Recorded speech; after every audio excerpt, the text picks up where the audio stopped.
Good evening, everybody, and welcome to Friday Night Live, number 16. What a day it has been today, lads. I'm not going to lie to you. I'm going to have a little rant, right? I'm going to kick off a little rant. I have to get it off my chest. My MacBook just disintegrated about an hour and a half ago.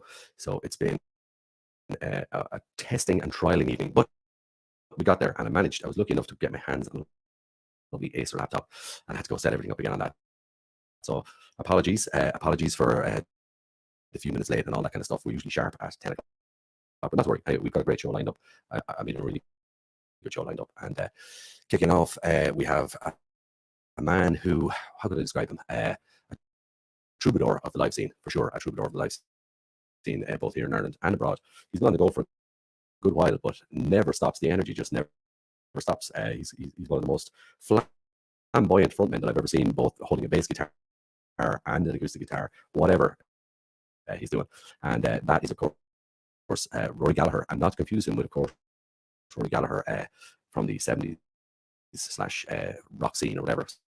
So we call him Rory and the Island, and you'll know him as Rory and the Island. It's very important. But I'm going to kick off with something by Rory, and it's his new single, which I really, really like. And I'm going to just get that queued up here for you. I'm going to get started with that first and see how things go. Here we go. This is called Miss This. Lads, just watch this video. It says everything there is about lockdown. Everything. It's beautiful. Welcome to Friday Night Live.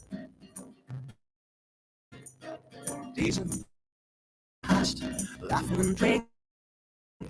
Life was so fast. We moved without thinking. I miss this.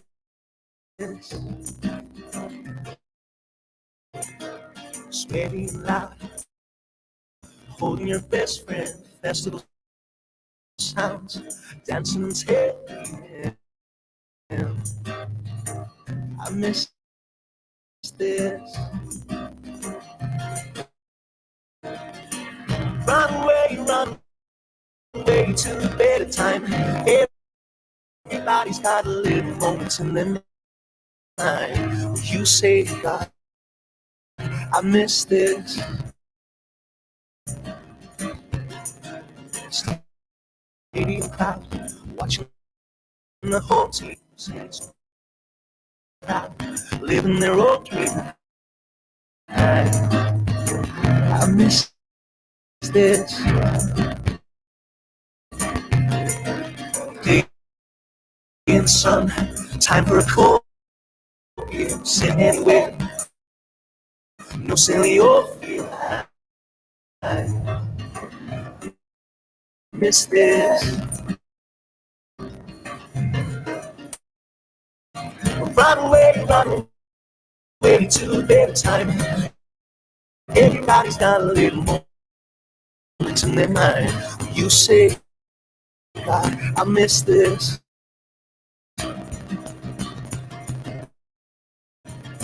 Run away to a better day. Everybody's got a special little memory. You say, God, I miss this. Cities alive, it's coming and going. It's on the street, the music is flowing. I miss this.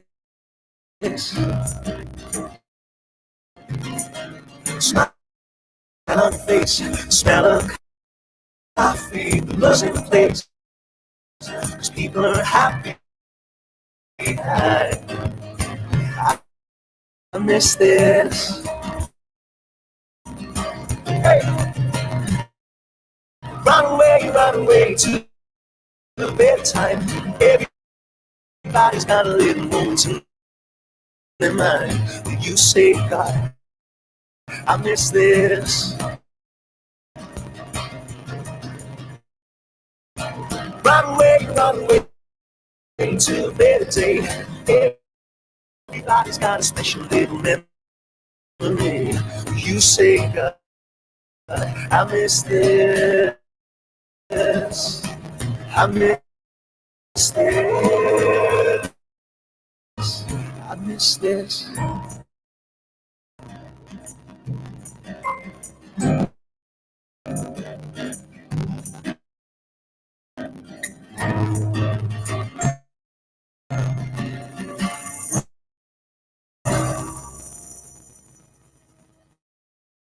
Wow, wow, wow. What a tune. What an absolute tune, lads. You know, you listen to stuff like that and you watch a video and you see everything that is everything. Just wonderful, wonderful, wonderful, wonderful music. Rory Gallagher, as I said earlier on, not to be confused with the rock and roll Rory, but he's a rock and roll Rory. Let's bring him in, see what he has to say about it. Rory, how are you? Hi, Dave. How are you? I'm great. Can you hear me? I can. Can you hear me? Excellent, excellent, lovely, lovely. Yeah, I can, of course. What that's some tune. That is some tune, man. That is like just it sums up the ultimate lockdown vibe, in my opinion. Totally. Yeah, it was an easy one to write. I just basically wrote down everything I was missing that week, and it just one of those songs that came together in 4 or 5 hours. So, and they're normally actually the best ones. You know, probably out of the I think so. Yeah, the three or 400 songs I've written, it's normally the ones that take the least amount of time that connect the best. It's weird. yeah, I know it is, isn't it? And of course, having the kids in it and having all the family and stuff like that. It's every musician, isn't it? Right now, it's all of us right now. I can relate to it, sitting on the couch trying to write a song, and the kids running around and jumping over the cornflakes and all that kind of stuff. It's brilliant. But how's things with you anyway? How's things? Fine, yeah. Just you know yourself. It's very tricky when everybody's getting very excited about things going back to normal, and for us, it's really not. You know, Yeah, you know, it's still a struggle to it's you could maybe play in restaurants or background music, but when you want to just belt it out to a room of 200-300 people, sweaty and loud, it's not happening. It's not happening. There's nothing like it. Now let's take a little trip down memory lane, okay? And apologies again tonight, Rory. You know, I was talking to you during soundcheck. I had such a meltdown earlier on. My poor Mac. I'm lamenting my MacBook tonight, so I'm a little shaken tonight. I'm not usually like this on Friday Night Live. It doesn't get me, but my poor MacBook. I don't know what's going to happen to it. Yeah. But anyway, down memory lane, because I love this, right? So you played the bass with the Revs, okay? Which a lot of us will remember, of course, from 2007 ish. Okay, that's right. I was at a couple of your gigs and always full of energy and pure and utter rock and roll. I mean, that's the way I could put it. But you 3 super albums, Sonic Tonic, Suck, and of course the Revs. What's your favorite one? Could you look back on the 3 of them and say, which one do I like the most? No, it's probably definitely the last one, but I'm probably angry with the last one and angry with the world because it was the best stuff we wrote and it sold about 500 copies, whereas the first album sold 10,000 and we were only learning what we were, our craft, so it's that typical thing. But I mean, there's I like the 3 of them for different reasons. I love the first one because of the freshness and there's some great hooks on it that connected with a lot of people, and the second one then it kind of broke through in the UK and Australia, so I have nice memories of that. And the third one was mostly Germany, Belgium, Holland, and it didn't work at all in Ireland. So Did you find, like, say towards the end of the Revs and stuff, was it down to just pure exhaustion? Like, was it just exhaustion trying to gig and find that sort of golden combination or whatever it is that is the record industry or whatever? Did you find it kind of got exhausting towards the end? Yeah, I think we probably overworked ourselves in the first 4 years, where it really is a marathon, and I always say that we were sprinting at the start, and we jumped ahead of so many bands, and probably used gimmicks to do it as well, and didn't do the graft of just playing the Whelans and the Spirit Store and over and over again, and building up a really genuine crowd that were our own age and a couple of years older, whereas like the way we were being marketed was more towards 13, 14-year-olds, and they probably grew out of it, and we were as we learned our craft, that we hadn't got hooked those people that we should have hooked, Oh, listen, I mean, it's the age-old story. I was in a band in the 90s myself. I can totally relate, man. We bounded ahead way too fast in maybe 3 years, and by the time we got to year 4, we were just burnt out. We were totally burnt out. Yeah, it's great. It is good to have the 3 albums to look back on. It really is, because they're fantastic albums. I listened to some tracks. I was listening back during the week, and like, it's great stuff to have, isn't it, in the arsenal? I mean, nothing. Yeah. to have played Oxygen 4 times, Slane Castle, and the Kaiser Chiefs. Now that to me, now that's the Kaiser Chiefs alone, to get to work with those boys, that must have been something else. That was great. Yeah, that was actually over in the Paradiso in Holland. We supported them in the Paradiso Club, and it was actually great for us because, well, it wasn't very good for the ego, because we, in the newspaper the following day, we got a bigger write up than them. Whatever journalist was there preferred our gig, so then we were like, "Oh, we've made it. We've beat the Kaiser Chiefs." And that. But no, we hadn't. And come here, like all of that hype and all of that, and whatever, and then of course the band, it deflates. It happens. I get that as a musician. A lot of people watching it tonight love these stories. By the way, Rory, because it's behind the music. That's my favorite thing. But then, like, having finished with the band or whatever like that, like, and solo, say in 2008, and you came out with "God Bless the Big Bang." Wow, you came out big time there out of the stalls. Did you have those songs on kind of archive, or was it something you just got your head down and wrote as soon as the band was probably finished?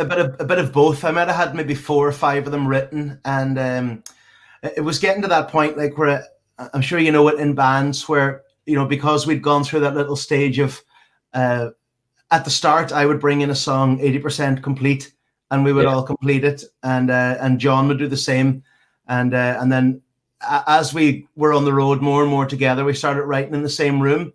Okay. You know, so it would be like a 3-way job, you know, like a U2 type thing, where we would play for 5 hours, record the 5 hours, and pull out the best 30 seconds here and there and go, "That's interesting, that's cool," and write that way. But I always wanted to be a natural acoustic songwriter as well, and it got to the point where I would bring in a song and the boys would go, no, we don't like that, we didn't write that from scratch. You know, so it was like, so there was a solo album brewing, you know. Cool, and, you know, so I just basically had these acoustic type tracks that wouldn't work with the Revs, that were more country, Americana. I was listening to Ryan Adams, stuff like that, and great stuff. You know, I suppose I probably wrote about 4 albums within the 6 months that I knew, you know, before I knew I was going to. Well, I probably wrote 10 and pulled out the best 4 or 5, but there was. It'd be fair to say, Rory, like, from what I've seen of you even currently online, you're probably the most productive, not more productive, than anyone I've ever seen for writing stuff and bringing out stuff. You need to just pull it out of your hat, like, fair play. I mean, it's great. It's a great way to be, and I don't think I think that's more important than sort of label success or whatever the hell you want to call it. Your productivity is unbelievable. Like, even moving up, and I said, like, from your. When you moved, of course, to Lanzarote, I mean, was that something you kind of planned, or that kind of was like? No, that was. Did you have enough of Ireland at the time, and just let's get the hell out of here? What actually happened was we were invited over to play a festival, and who refuses a festival in Lanzarote when you've been traveling around Ireland, the UK, and Germany in the rain for 6 months? So we went over, and it was ourselves and Johnny Logan. That was the 2 headliners of the festival. Quite the contrast in the crowd, you know. And it was a place called Charlie's Bar. I'm sure you might remember Charlie's in Lanzarote. It was a really famous place, and great musicians over there. But Charlie was organising the festival, and he had, like, some of his staff were helping out with the festival, and one of his staff was Cara, who's now my wife. So you can see where it went. So I met Cara over there, and at the time, the Revs, we weren't getting that much work. We were slipping away, and every time we got like 150 quid, I would get a Ryanair flight over to Cara, spend a few days there, and then she was managing a place called the Brian Baru Bar, and she was like, "Why are you not playing the bar?" And then the ego was there. I can't play in the bar. Sure, everybody will know me. They'll be laughing at me. What's the Revs guy doing? And I played, and not one person knew who I was. I didn't have a long enough set. My singing wasn't up to scratch. You know, it was a shock to the system where I had to go back to square one and relearn the craft that I was doing since the age of 15. Because, you know, when you're an original band, you actually stop working as much as you should. You know, because you might have 3 weeks between gigs. You know, this weird thing where you can only play the same city, you know, once every 6 months, and I kind of missed. I loved going back to Lanzarote, playing 6 nights a week again, 4 hours a night. You know, I nearly killed myself, but I relearned the craft, you know, of live music. But you seem to thrive on that, Rory. Like, you know, you strike me as the kind of guy that thrives on pure and utter adrenaline, and you don't kind of have to stuff. So I could see you working really well out there. I have a lot of friends that went out to Lanzarote and the Canaries and did gigs. None as long as you have, though. None. They usually go out for a couple of months and they burn out and they come home for a year. you kept going, and then of course you opened your own bar, which was pretty spectacular to do that. The Island Bar, of course, which is where Rory and the Island, I'm sure, comes from. Is that bar still open now, or what's the story? Well, it changed hands. I actually sold on the lease, the Trespasso, to my friend Albert, who used to play guitar with me, a brilliant guitarist from Barcelona, and he kept it going. And then about a year later, he sold it to a guy called Mark. And then 2 months later, the pandemic struck, and that's that. And wow. I hope they're going to get open. They'll probably get open soon now that the tourists are back. Yeah, but it's still the Island Bar, is it? It's called the Electric Island. The Electric Island. I love it. Well, you'll have to change your name, Rory and the Electric Island. I know. Well, to be honest, I had the name Rory and the Island 2 years before the bar. Okay. I was using because I was into like Florence and the Machine, Noah and the Whale, and I decided, you know, something. I'll pick something, and I thought, well, I'm on an island, Lanzarote.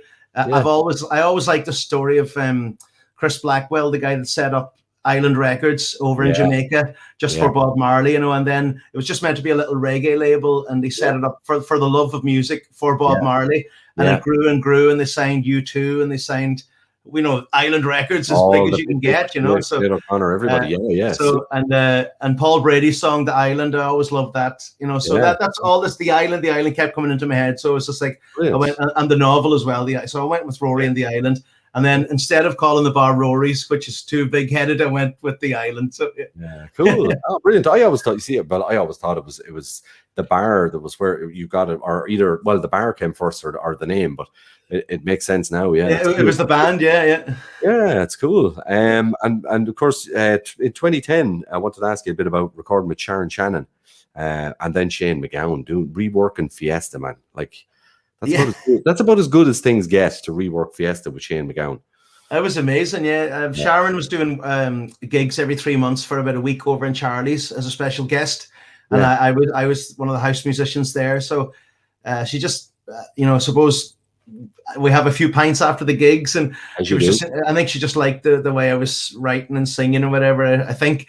And she just said to me, would you like to get involved in some projects together? And I was like, of course, yeah. She goes, well, I'm reworking this song of the Pogues with Shane MacGowan. And I was like, yes, count me in. So it was weird because I just got sent over the tapes that they did in Dublin, and I recorded my bits in Lanzarote. So I never actually got to go into the studio with Shane MacGowan, which was a shame, or maybe it was lucky. Maybe I ended up in the pub for 3 days. It was a good thing. Something might have never happened. Maybe not. But it must have been something else though to be involved with him, I have to say. But I do like some of the singles, right? This one I have to tell people about if they haven't seen it online. Champagne Lifestyle and Coca-Cola Wages. I love the video, man. People should go and watch that. It's just really cool. That was cool. Was that shot in Lanzarote? I was shot in Lanzarote. Everybody I've done has cost about €150. I used to play in the bars in Charlie's, the Crack and Call, and I used to do Irish weddings and some weddings as well. And I got to know the wedding photographers, who were actually, one or two of them were really good artistic cameramen on the side. So I would say, here, would you meet me tomorrow for 3 hours? We'll do a bit down on the beach, and we'll do it. And Mark, they would come down and do it, no problem. And how much is that? 150 quid. And so that was my video, and it was so weird because we spent €25,000 on a video with the Revs. And just to see how you can actually do it for 200 quid, it doesn't matter, Of course you can. Of course you can. And it kind of shows the industry up a lot too, doesn't it? As with regards to the waste of money that kind of goes down a lot. Videos and stuff. It's stuff you don't need. If the song is good, it's good, and the video, it's just an additive, really. And I do think. But I really have to commend you on. Oh, you've got a new Scottish bar as well. I need to ask you about this. The Wildcat. The Wildcat is your new bar, but you were supposed to be doing something over there, weren't you? We were supposed to be opening it, but I moved over in 2 years ago to open up this new bar. Cara's from Edinburgh originally, so Yeah. We had moved back to Donegal from Lanzarote, and we were trying to get a nice bar there on the coast, and something interesting, but nothing was really falling into place. And all of a sudden, this bar came up, and it was only like maybe about 10,000 quid to get it up and running and everything. And we were like, a music bar in Edinburgh city centre. Oh my God, this is perfect. So we went over, we paid for the lease, got the keys, put in a PA system, all stocked up, blah, blah. And that was March the 10th, 2020. Wow. Yeah. So we never got to open. Yeah, the most awful look there, unfortunately. But you have it, and I mean, you will open it. I'm sure you will. No, we don't have it anymore. No, you don't. Okay. We had to hand back the keys.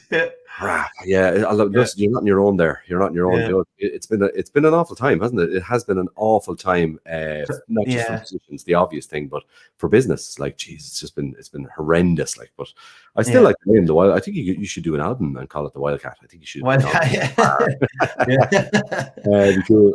What is the crack with live dates then? What do you think might happen? Have you any plans for, say, autumn? Well, I had a terrible kick in the balls this week where it was meant to be 2 weeks. I was coming back to play in Glasgow, but the fact we were talking about 200 people stuffed into a room, not going to happen. So that's been delayed by 6 weeks. But my next gig, I have 2 gigs in London, and crazy Boris Johnson is letting them go ahead.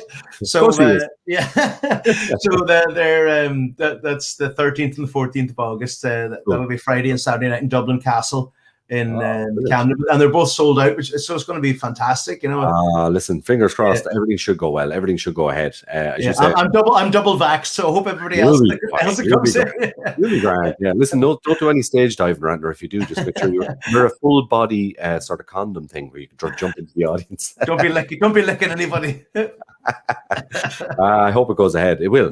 Crazy Boris will not stop anything, that's for sure.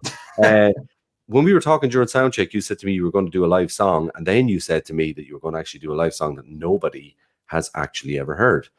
So that's made me double excited about this. So this is the new single, isn't it? I haven't actually performed it properly yet. I did like bluffed it once or twice when I was drunk during some live gigs, but I never got the song complete.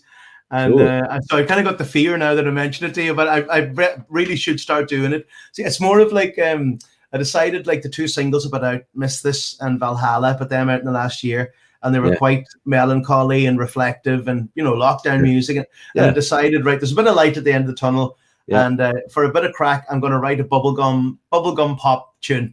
And and that kind of Studio 54 Bee Gees Donna Summer. So it's called Donna Don't Take My Summer. So Donna Don't Take My Summer. Will we give it a blast? Rory, I am absolutely dead chuffed that we're getting a scoop on this. I really am. Because it kind of adds to getting you on the show was a plus and a bonus, and having you here, because so many people do love what you do, man. And your lives on Facebook, by the way, everybody's got to go check out your Saturday lives. They're just phenomenal. They go on forever and ever and ever. I love it. You just keep going as long as people enjoy it.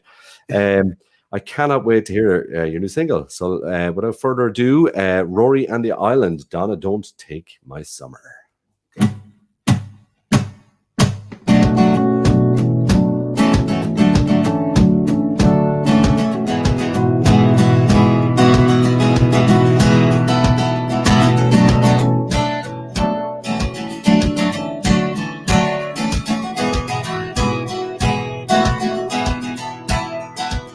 Remember New York City in the 70s.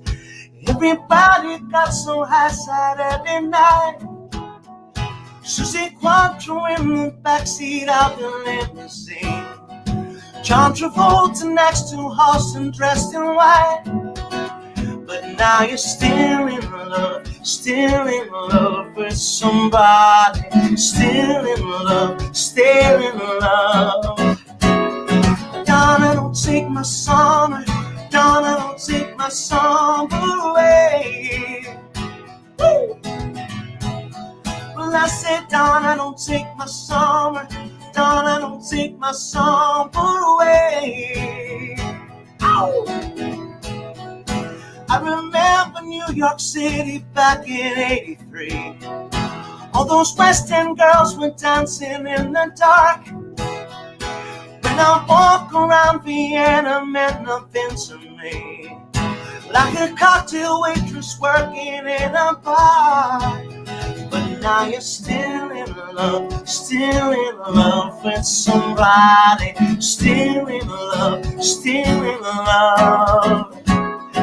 Donna, don't take my summer, Donna, don't take my summer away. Hey! Blessed Donna, don't take my summer, Donna, don't take my summer away. You know the words.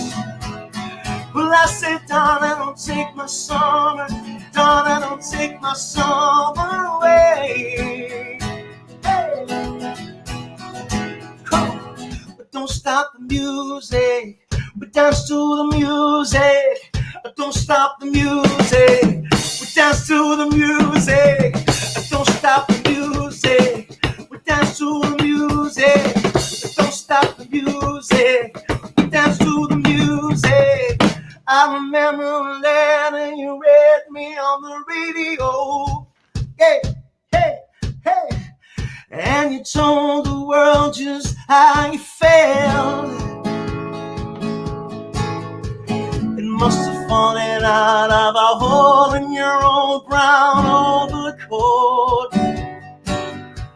They never said the name, never said it loud on the radio. Whoa, on the radio. Whoa, on the radio. Whoa. Don't attack your funny lie when you hear a song. Things are not the same since we broke up last June. The only thing I really wanna hear is that you love me still. You said it pretty loud, said it pretty clear on the radio. Whoa, on the radio. Whoa, on the radio. Whoa, on the radio.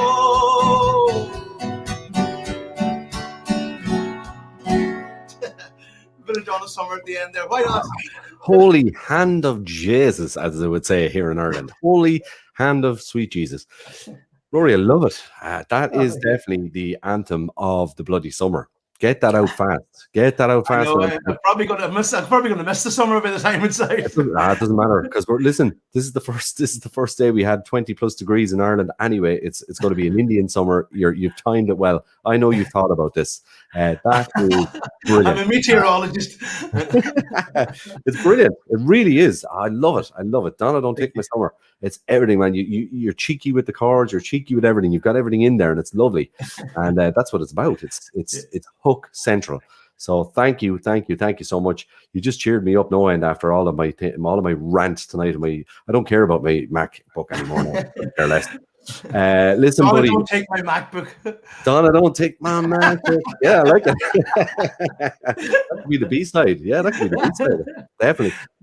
Listen, you are a star. I know you're really, really busy. I know you are. And I've been asking you for a while to come on, and it's been tough nailing down a date and stuff. And you're here, and you did it, and I'm delighted. And that's the main thing. Thanks so much. Thanks so much for having me. It's been amazing, and to have you on the old archives of Friday Night Live now as one of the guests, it's been super. So thank you so much. Enjoy. I think that's a red you're drinking there. It looks like to me, anyway. It is. Yes.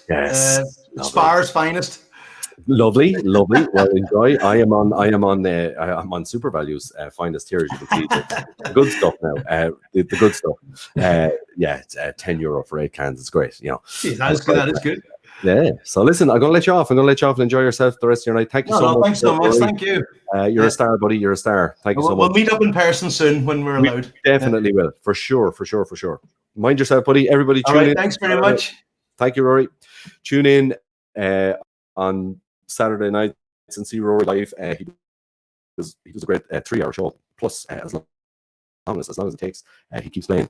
And he just cheered me right up. I needed that because I had loads of technical difficulties tonight before the show with my poor old MacBook, and everything was going awry on me, and everything was just like the world was against me. That's the way I was going. But now I feel zen after speaking with Rory. Now, my next guest, moving on swiftly. Thank God she's here. I can see her in the green room, and I'm absolutely over the moon to have this lady on the show tonight. But before I do, I'm going to make sure that I play a little something by her. And let's see, I don't even have to introduce her. I really think you're just going to know all that's coming ahead once I play this. So just have a listen to this beautiful tune. It's called Tell Me It's Not True by, I won't tell you. You can just have a look.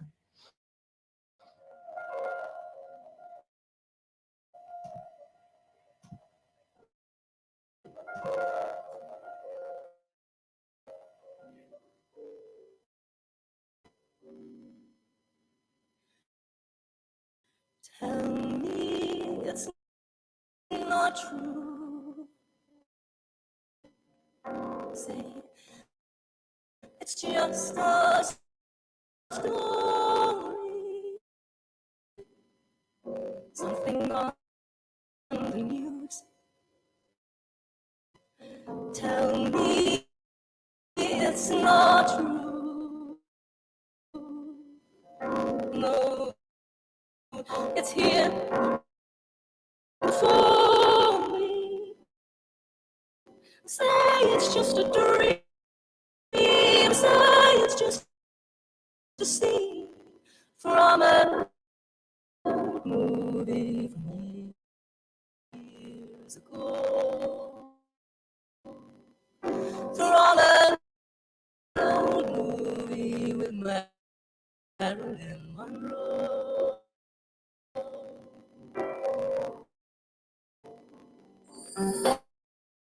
Say it's just some clowns to play us in the limelight. Bring the curtain down. Say it's just two clowns who couldn't get their lines right.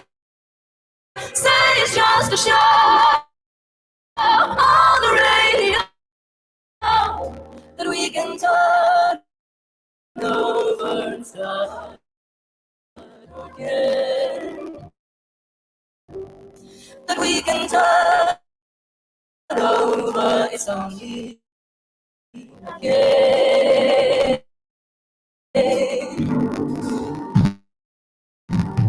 Tell me it's not true.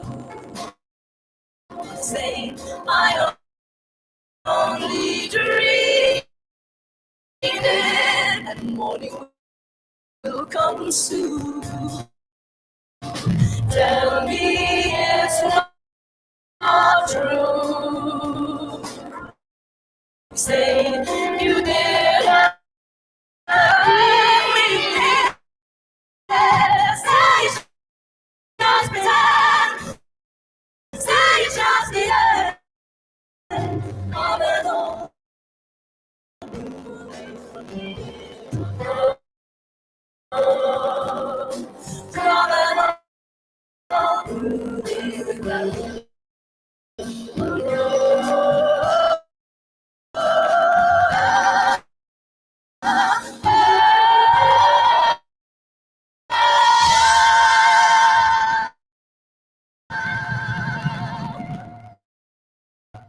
And that, my friends, is a crescendo and a half. And that is how you deliver a piece of music, by the way. For those of you from the music biz and all of that kind of stuff, or just singers, people who are getting into singing and stuff like that, that's how you do it. That's how it's done. That's a lot of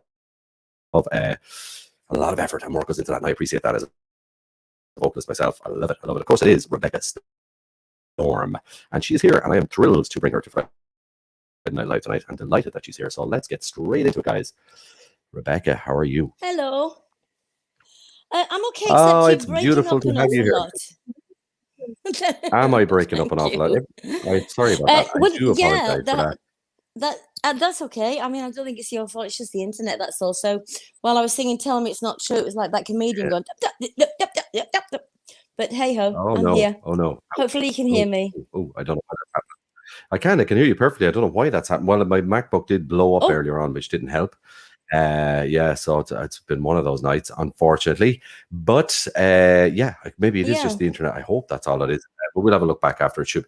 Anyway, moving on. Let's get straight into it. You're deep in rehearsals, so I really appreciate the fact that you are breaking away from rehearsals to be with us tonight. That is super in itself. Well, Because I we know you're a busy finished lady. them now, Dave. It's grand. Yeah, I know, but still, you're busy. And anybody who makes it from a schedule, I appreciate it big time, big time. Eva Peron, Evita, Fontaine, Les Miserables, Florence, Chess, Rosé, Aspects of Love, Edith, Piaf in Piaf, I think, I could be saying that wrong, Joan of Arc in Jean E, and I could be saying that wrong too, and Miss Hannigan in Annie, right? That now in itself is one hell of a scroll of pieces to have played. Do you look back at all of them and go, wow, sometimes? I suppose when you put it like that, yeah, I do. But I'm singing 45 years now, so I guess I filled them up some way or another with different characters. Yeah. Yeah. Well, most importantly, of course, getting to your beginnings at 23 years of age, your first audition for Blood Brothers. Now, I like Blood Brothers, I really do, and you ended up. I do. And you ended up being Mrs. Johnstone. Now, Mrs. Johnstone was slightly older than 23. There's no way that a 23-year-old girl would have waltzed in there and looked like Mrs. Johnstone. So it was either an impeccable vocal, well, that's what it must have been, that you got the part. How did you land that part? Or, well, apart from the vocal, when you did land the part, did you kind of go, oh my God, this is going to be crazy. I'm going to have to get loads of makeup and stuff to look like Mrs. Johnstone? Well, funnily enough, now when I go back to do it, the director tells me that Mrs. Johnston was in the region of 24. Really? But yeah, I know it was really weird because when I went for one of those open auditions, they don't exist anymore. But I'm talking about 1984, and it was a bit like the X Factor queue, you know. So I was. In a queue with I don't know how many girls. There was an awful lot of them anyway, and I'd never auditioned for anything before in my life, and I genuinely didn't know what the part of Mrs. Johnston was.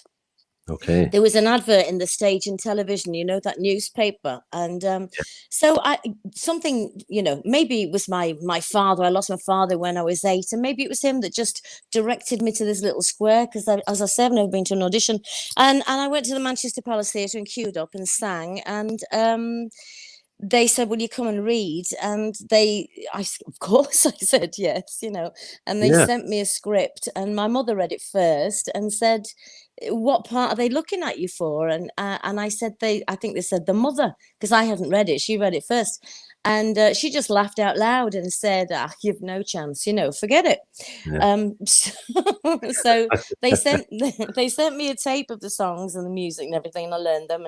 And then I went to read, and yeah, I think it was Willie Russell that basically kind of marched me into the wardrobe department and said, make her look like a mother of 7 kids, you know. But, you know, in those days, it was kind of set in the 50s, Dave. So in those days, I think there were an awful lot of women in Liverpool that would have had 7 children by the time they were 24. So, you know, it doesn't happen these days so much, does it? But in those days, it did. There was a lot of women in Ireland that had 7 kids by the time they were 21. I can tell you that too. That was normal. That was normal. Yes. Exactly. Yes. Yeah. Yeah. But what a start. What a cool start. Yes, exactly. Ireland as well. Hollywood Ladies, you co-directed this now, and this is where you were kind of tributing to Barbara Streisand, who I love. I'll be honest. I'm coming out tonight, by the way. I'm telling people stuff about myself that's kind of closet stuff that they're going to go, he just what you like Barbara Streisand? I do, and only because you're here. Okay, that's the only reason I'm doing this. And Judy Garland, Julie Andrews, and Grace Fields. Like what a great lineup of silver screen ladies to tribute to. That must have been great fun to do in '92. It was really brilliant fun. Yeah, because I mean, I'm glad you admit to being a Streisand fan. Don't be ashamed of it, you know. But it was it was very trendy, and then it wasn't trendy to be a big fan of hers. But I was I think I became a fan of hers when she did A Star Is Born in 1975, and when I started singing, because I'm from Yorkshire, so I started singing in the social clubs around there, Okay. and I discovered very, very quickly that if you sounded like anybody that was famous, people cheered more and they paid you more money. So that Okay. seemed like a really good idea. So I tried, I sort of, through the day, I would try and listen to Barbara Streisand and who else? Karen Carpenter. And Edith Piaf. A friend of mine said, you're so tiny, because in those days I was only 7 stone, and they said you should try doing this Piaf. So yeah, and then Julie Covington came along with Don't Cry for Me, Argentina, and I just used to. It was unheard of, really, in fairness, that you'd get a standing ovation in a working men's club in Leeds, but I did singing Don't Cry for Me, Argentina. So I very quickly learned that if you sounded like somebody, or not exactly like them, obviously, but sort of, I got as close as I could, and it stood me in good stead when I came to do Hollywood Ladies down in the Tivoli in Dublin, because I did a sort of a tribute to a whole load of them, which was really, really great fun. Quite Yeah. hard work, I have to say, Yeah. but great fun. Yeah. From and you said it there yourself. I was going to actually mention Shipley, because Shipley, what a cool place, West Yorkshire. Yes. But from Have you there, ever been? I've been around, not in it, but close enough.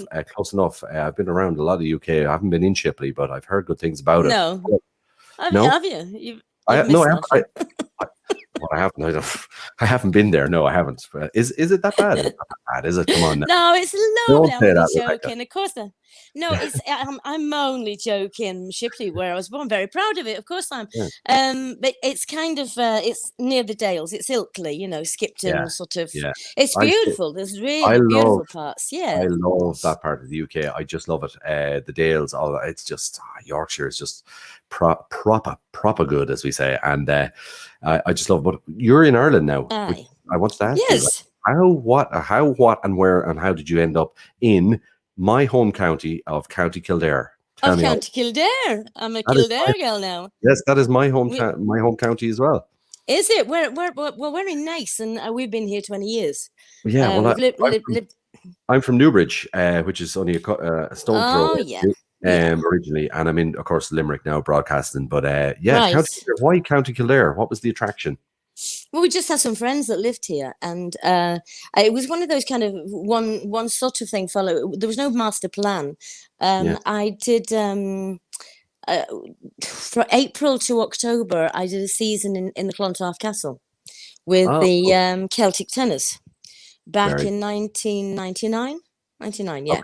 Yep. And then they wanted to do, and they rented an apartment for us and everything, and they wanted to do the season the following year. But it was a really long one. It was like more than 6 months. So we kind of said to ourselves, well, rather than living in an apartment, maybe we'll have a look around and see if there's anywhere that we can get that might be small, and just so we had our own things around us, because Kenny, my husband, is he has a recording studio and he's a musician and everything, so we were lacking all those sort of things. And anyway, so some friends, Brian Whitehead, you might know him, he was living out here in Naas, and he said, come and have a look. And yes, so that it was just it kind of followed a pattern. But we were before that, we'd kind of been sort of working in the West End, both of us, in different shows and stuff, but we loved it here. We absolutely fell in love with living here. And so we went back to work, but overall we kept this as our base. So we kept our place over there, and then we rented it out. Well, the daughter lived in it for a while, and then we rented it out. So it was just a gradual process, but very happy, Yeah, like it's lovely. And you're on the outskirts of Dublin as well. It's a great place, Naas, to commute and stuff like that, and of course get back over to the UK as well. It's very, very easy to move around from there. Yes. And I was going to say, I was going to say, I wish you all the best in Kildare, but you're 20 years there. You're probably more of a Kildare. You're more of a Kildare person than I am, because I'm gone out of there. There you go. You're a Limerick boy now, yeah. Yeah, I am a Limerick boy now. Jesus, I tell you, it's gas how things change, Rebecca, how they change. But I've got so much information here on you, and I don't want to kind of miss any. But at the same time, I want to kind of, Yeah, look, there's so much. You're one of those guests, okay, that has a lot to talk about. But anyway, Mr. Love, I like this part, right? I'm going to no, I just want to hit off the parts that I like. So, Mr. Love, Okay. a Dave Putnam film, right? Which I had a bit of a Yeah. look at there during the week. But what a tune! I love that song, by the way. I Do you? really do. Yes. Yeah, I do. How did that Yeah. come about? How did you end up doing that? Okay, right, cast your mind back. Let me think. So I was they cast me in Blood Brothers and I became very good friends. I did a lot of work with Willie Russell. And at the time, when we opened in the Nottingham Playhouse, the producer of a television series called Connie Yeah, came up to myself and Willie and said, "Will you do the theme song?" So Willie wrote the theme song for it was Stephanie Beacham was the star of it, and yes, I sang Willie's song on that, and that became that was my ticket to get on Top of the Pops. yeah, But that from doing that, then David Putnam asked Willie, would he write the theme songs. I mean, there were 2 or 3 yeah, songs actually yeah, in the film, some lovely ones. And you know, for me, it was my opening card. Really, putting on the show was my opening card to get the theme from Mr. Love, Dave. yeah. And yeah, I mean, I love it. it's such a cute song, but it was really quite hard work to record because it's very high. Yeah, I can. Yeah, Yeah, I can actually imagine that vocally. It is quite high, but yeah. uh, I love it. There's something very, very authentic about it. I had a look at it a couple of times. Thanks. I just like it, and I had to touch off. Good. I know you probably haven't spoken about that in a while, but I just love it. I love it. Well, thank you. Yeah, your albums. Just want to go through them really. I want to tell everyone about the albums in case they don't know, but they do know, of course. Ovation, a tribute to Andrew Lloyd Webber. What a person to tribute to. Broadway by Storm, produced by Nigel Warren Green, by the way, who's Yes, everybody should know, he's a and local boy. conducted by. Now, when I saw this kind of Yeah, got me going. Okay, Harry Harry Rob. Rabinovitz. Oh wow! I Yeah. mean, that now must have been an experience and a half. Oh Looking at man. Harry in the studio, doing his thing. Oh, it was extraordinary, and it's one of those things where it's you feel like it was a bit of a dream, you know. You wake Yeah, up the following morning and say to yourself, "Did that actually really happen?" You know, standing there, I was up in Wembley at CTS, and there were about 60 musicians all there in the. I suppose it looks like a gym, really. Look at a yeah, huge gym hall, and I was up in the box with the glass, and there was Harry between the two of us, and he was conducting. So yeah. yeah, Argentina and Jesus Christ Superstar, and I Beautiful. think he conducted about 5 or 6 on that album, and Yeah, oh, I mean, I was the luckiest girl, I really was, and to a large extent, I owed that to my manager at the time, Jim Murray, because he was a very good friend with Nigel Warren Green and yeah, Chris Warren Green, who played Stradivarius yes, on All I Ask of You, you know. So yeah. I was spoiled. I was totally spoiled, and it was You great. were, you were in great company there. I mean, wow. Yeah, I mean, geniuses at work is the only way I could describe absolutely. it. Total geniuses Yes. at work. Now in Ireland, I wanted this I like. Okay, see, Frank McNamara used to be the legendary piano player on the Late Late Show here in Ireland. Okay, Absolutely. and he was almost as famous as Gay himself for his intros and stuff. And then, of course, I discovered that you did I Want to Know What Love Is, and was produced by Frank and Yes. 60 musicians just for fun. And Yes. Frank is an amazing musician. That must have been great crack. Were you in Ireland at that point, or was that when you I were was. over? Yeah, Yes. Yeah, we were living here. Yeah. When did I do that? Yeah, I did that in 2000. yeah, Yeah, I mean, 2000. Yeah, it was Dennis Desmond, you know, of MCD fame, yeah, and yeah, and Caroline. yeah, Caroline's always been a huge support, and Dennis. They've both been amazing for me and towards me. And they just said they wanted to do an album, and I'd worked a lot with Frank. I mean, he was the MD when I brought well, I didn't bring it over, but when they launched Blood Brothers in the Olympia Theatre the first time I came to Ireland, yeah, Frank was the MD. He booked the band, and that's how I got to know Frank. And then we did a whole load of concerts together over the next, I don't know, few years later. I think it was yeah. 1989. We did lots of concerts together. So yeah, when I asked Frank, would he produce it? Yeah. Yeah, Yeah, and he's amazing. He is like, and he was so on the Late Late Show when he was on it. He was such an iconic figure, but like He was, many, yeah. many people didn't realize that he was a lot more than just that. He has so much more to offer and has offered that people don't know about. I just had to mention him there, being involved. Absolutely. So cool. Like, of course, then Yes. Celtic and Broadway is, of course, your real introduction to the Irish sort of scene here, and we know you've truly landed by them, and you've done that. But what I like is the Essential Rebecca Storm double CD, because you've got a live recording from Dublin, which is cool, from the Grand Canal Theatre, and then, of course, the studio album, which is produced by Kenny. So Yes. this is when Kenny gets involved at the production desk, and how was that? Was that must have been fun, or was it fun? Because it's tough enough, in couple situations without introducing Yeah. your husband to the mixing desk. Was that all fun? Oh, it can have its moments, believe It me. does. Yes. Yeah, it does. Especially It when does. I sing out of tune. Yeah, He yeah. doesn't like that too well. And Yeah. quite often I was doing my own harmonies, which I mean, when I do concerts, I have Mary Lowe, Mary Lowe and Yes. Teresa Lowe, the famous Lowe family. Well, course.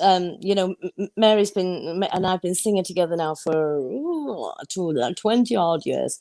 Yes. And she's amazing at harmonies because she's got chorus now, massive business.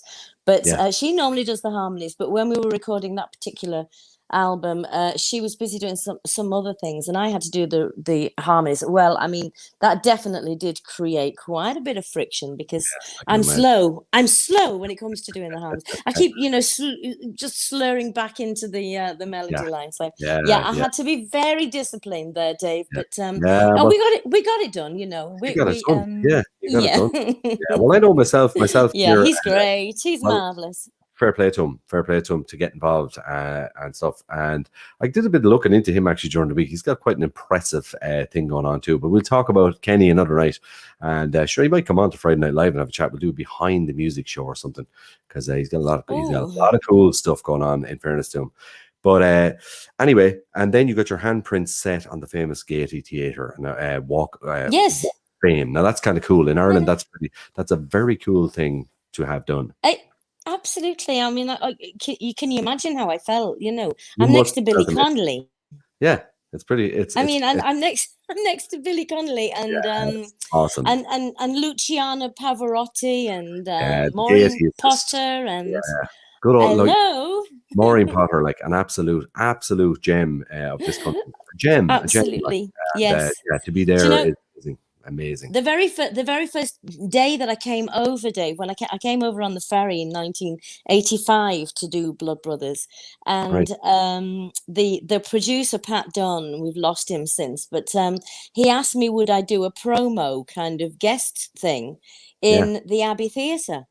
So of course I said yes. I mean, everybody was treating me so beautifully, and I went along to, not knowing how famous the Abbey Theatre was. I was learning all about Ireland very slowly at this stage, and never been before, and it was a conglomeration of all these huge Irish stars that I met the very first day I arrived, all in one day. I shared a dressing room with Maureen Potter, had absolutely no idea who I was standing next to at the time, until of course I saw her, and just realized what an icon she was. So yeah, it was a baptism of fire, certainly.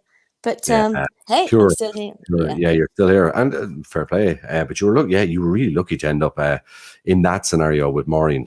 She's just so, was so dearly loved in this country.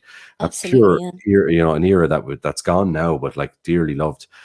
Calendar Girls, right? This one I like because I love the movie. I say I love the movie anyway. But you're doing the musical, and also Gary Barlow, who is a fantastic musician, in my opinion. Again, I'm saying things tonight where people are going, did he just say that? Yes, I did say that. I think Gary Barlow is a fantastic musician and underestimated so much, because sometimes people go, oh, boy band, and I go, yeah, what about it? He's a fantastic musician in all ways, and can do so much. And Tim Firth, of course, that must have been some crack. That's kind of still ongoing, is it? Are you going to keep going with that for another while? No, that's finished. Yes, okay. That's but it was quite a long tour. We did 60 weeks. Yeah, right. Yeah, and interestingly enough, Tim Firth studied under Willie Russell for a while. Did he? So I could, that's he we were having a good old chat about it, and he went to a lot of Willie's courses, and they're very good friends. But it was a spectacular experience, Dave. I can't begin to tell you. Working with Gary Barlow, I just will never forget Yeah. his attention to detail, and his attitude, and his joy of everything. He absolutely loves Yeah. everything about it, and he gives you so much enthusiasm, and was very complimentary, so yeah, I loved it. I Yeah. absolutely loved it. He comes across he always comes across as being quite a level-headed bloke, on TV and off TV, on screen and off screen, and that's what I like about him. But like, he doesn't go on about the fact that he actually is quite a phenomenal piano player. People don't Yeah. know that. They kind of do. They don't really. You'd have to go in a bit deeper behind the boy band stuff to see how good he is. And then, of course, there's an arranger and all those different stuff. He's just, I think he's phenomenal myself. And Yes, I do. but I can imagine the Calendar Girls was great crack. It's just such a great movie. I can imagine that Yes. there was something else. Yeah. Yes, You it was. Well, backstage, as you can imagine, I mean, there was a lot of The women of a costumes certain or age, lack of all in costumes. yes, exactly, all in a quick Yeah. change room together. Yeah. So it was, Good yeah, crack. but I mean, it was one of those kind of burlesque things where you don't well, I actually did end up, they sort of talked me into it in the end. I mean, I suppose the first month or so, the casting lady, Sarah Bird, and the producer, David Pugh, said, no, you don't actually show anything. It's all sort of hidden, but it's all, but eventually, they said, oh, for goodness sake, you've got to have like 2 or 3 seconds, because you have to have the audience going, ah, Yeah. and I Yeah. got more and more brave as the time went on, Dave, in fairness now, but, Yeah, because but it's it all was in it good was fun. a, it was a great laugh, yeah, and it was a great show, and they raised 2.5 million. Wow. Well, that's cool. Yeah, because Wow. we went round with buckets at the end of the show, and yeah, there were the producers donated to the cancer charity, the blood charity, so because it That's was all based cool. on the Yeah. story of Yes, John of course. Yeah. dying of the leukemia and everything. Yeah. So there was a huge purpose for it as well. So it did give you a huge feeling of satisfaction, that you were a part of something that was that was being so helpful to Contributing back. it's a Yeah. shame it's not running now, but it was a big show. I mean, there were 30 people in it, so Wow. expensive show to run. I can And of imagine. course, the past year or so, we wouldn't have been doing it anyway. Yeah, I know. And of course, yesterday when I was young, now it's postponed till next year, isn't it? This is the tour, of course. But you're going to go Well, ahead. Are you hoping to go ahead with it next year? well, the day is still in the Bord Gosh and in Limerick, I believe, and Yes. in Cork. Yeah. So there are 3 dates that have gone back in. I think Mm. it's early March. Yeah. And obviously, I mean, everybody's got fingers and toes crossed that things will be back to normal, because Play it by you ear. can't really have. I don't know what it was they were saying, but I mean, it was something like a fifth of the amount of people, in the theatre, and it's just financially you can't pay the band, and No. we've got No. to be back to normal. We've got to Yeah. be able to Yeah. have a full theatre, Dave, Yeah. before we can do that kind Big of thing. Big shows can't survive like that. It's not so No. bad for singer-songwriters and stuff. If you're going out solo and you can get a couple of quid for a gig, it's doable, but not for the big shows. It's not. It just Yeah. I know what you mean, the overheads and stuff like that. No. I did many tours myself down through the years, and I know what it's like. Yes. All the money that goes into it. It's not just the person you're looking at on stage. There are probably 40, 50, 60 people behind that.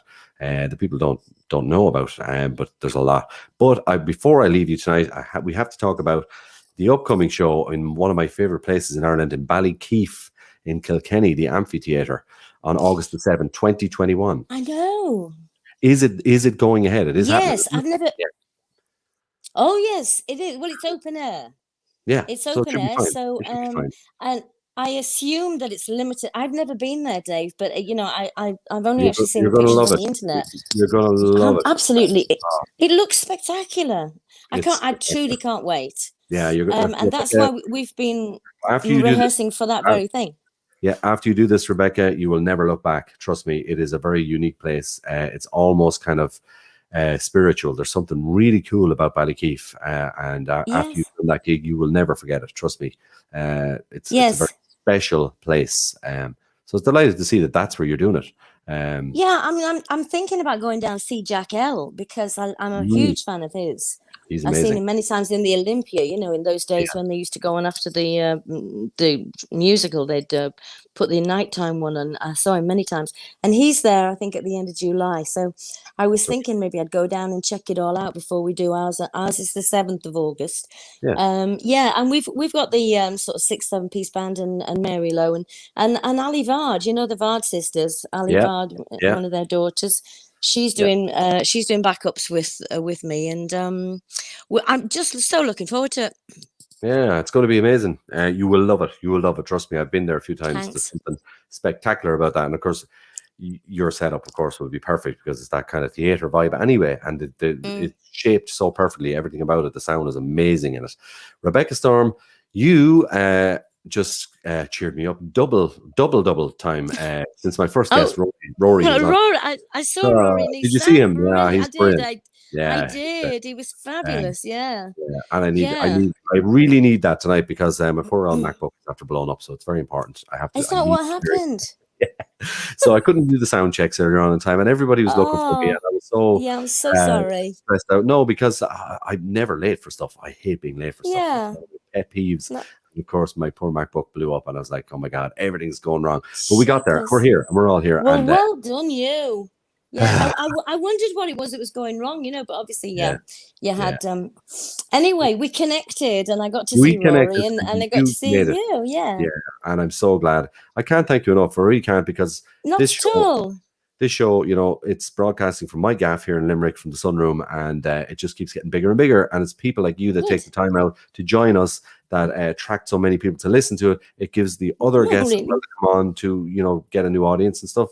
And you get a new audience as well, because it's completely different to what the TV audiences are and all that sort of stuff. So it's good. Yes. Yeah.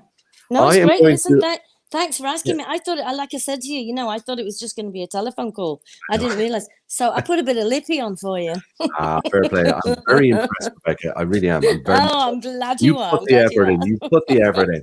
But listen, kick back now. You can relax and you can pour yourself a Vino and take it easy. And thanks to Kenny as well for getting everything hooked up and stuff. Yes, I have no technical knowledge whatsoever. He had to do it. Well, listen, next time I'm up in Newbridge visiting around and stuff like that, sure, we might catch up for an old coffee. That'd be lovely. That'd be lovely. Yeah, and well, get yourself down to Ballykey. We might. Have you sung there? Have you actually sung there? I didn't sing there. I've been to a few gigs. Right. No, I would love to sing there. Well, we might see you on the 7th. Personal invite. You might see me. You might see me on the 7th. Okay, I'll take that. Yeah, bring your own pillow, and I'll, you know, because is it on stones? Yeah, you're kind of sitting on stones. Yeah. You got to bring cushions. All right. Yeah, okay. Well, I know you've guests coming up next, so I'll say bye. Lots of love. Okay. Thank you so much, Rebecca. Thank you so much. Mind yourself. Take care. Okay. Thank God everything is going a bit smoothly tonight. That's the main thing, considering everything that has happened. And apologies for my rant about my poor MacBook, but my lament is real. Trust me. And apologies for the guests coming up if I'm running a little bit behind. Not too much behind, which is good. But so moving on swiftly, my next guest is Katie McParland from County Armagh. Now, Katie, I've seen online a good few times because I'm always kind of looking at different people's stuff and what they're doing. And she has a lot of things going on. I don't want to give away too much. So what I'm going to do first, I'm going to play her new single, which I really like. And I've been kind of watching. It's called Our Love. So I want you to have a listen to this first. Watch the video. It's really cool, really nice. And then we'll get chatting to Katie in a few minutes. Here we go.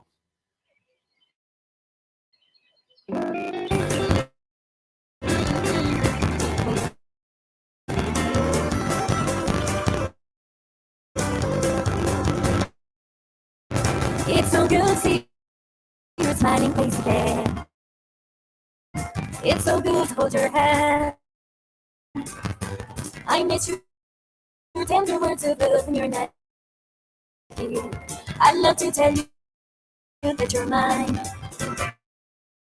Our love is bigger than all the flowers on the hills. Our love is stronger than the wind. And as I love you through the hours and the years, your love will melt me like fears. Our love is deeper than the ocean or the sea. Our love is higher than the sky, and it filled me with emotion and the tears to just tell you that you're mine. Our love is sweeter than all the flowers on the hills. Our love is stronger than the wind. And as I loved you through the hours and the years, your love will melt between my fears.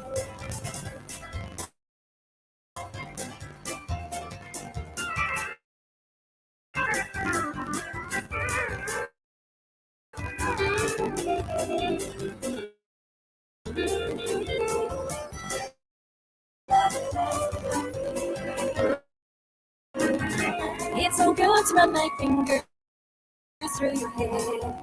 I'll kiss your lips and call you mine. And it's so good to know you're here when I get home, with your loving heart so kind. Our love is sweeter than all the flowers on the hills. Our love is stronger than the wind. And as I love you to the hours and the years, your love will melt me my fears. Our love is sweeter than all the flowers on the hills. Our love is stronger than the wind. And as I love you to the hours and the years, your love will melt me my fears. And as I love you through the hours and the years, your love will melt me my fears. Your love will melt me my fears. Yeah, what a great song. What a great song. I absolutely love it. And that is the new single by Katie McParland. It's called Our Love. And it's really, really snappy. I like it. And it just sticks in your mind. Anyway, let's let Katie tell us all about it, because at the end of the day, she knows much more about it than I do. How are you, Katie? I'm so good. How are you, Dave? Yeah, I'm great. You can hear me okay? Oh, just about. I was panicking there because it was jumping while the video was playing. I was like, God, I can't hear a thing that's going on here. Seems to have Yeah, settled. I don't know. Yeah, I don't know what's going on tonight. Loads of people are telling me that the internet is the videos and internet is jumping. I don't know. I apologize. I don't know what's going on. The gremlins are out to get me again. But maybe it's, I don't know. Maybe it's just because I've got a new computer here. Everything, as you've heard me ranting on about my poor MacBook tonight. So maybe that's it. But anyway, the main thing is that Yeah. our interview, that people can hear you and see you. That's what it's all about. Listen, whereabouts in County Armagh are you? I'm in a wee village called Bleary in County Armagh. So it's kind of on the outskirts between Portadown, Lurgan, Craigavon direction, just right in the middle in a wee village. Lovely, nice. Is that the hometown? Yes, I was brought up here, so I've went away and then come back again. Always Very find my way nice. back. Oh, you did right. Same. Well, I should say same here. I never found my way back. I'm from Newbridge originally. Well, I'm from actually Kildare, Suncroft in Kildare, then in Newbridge, and then Laois, and I've been everywhere. I only find my way back when I'm going up in the car for a visit. I wish I could go back sometimes. Anyway, look, you're lucky. It's great to be back, isn't it? It's great to be with the family and stuff like that. The new single, I love it. It's really cool. Our Love. What's happening with your new single? What is the plan? Is it part of an album that's going to come out? Yes, so Our Love is actually the first self-paying single that I've released to date, because beforehand I've always done covers. So it's kind of a taster of what's to come on the new album, which is in the final stages now of being mixed and mastered. So kind of just waiting for things to open up a bit more so we can have a big launch party and kind of get the CD out there. But Right. it's completely blew up. I did not expect it at all.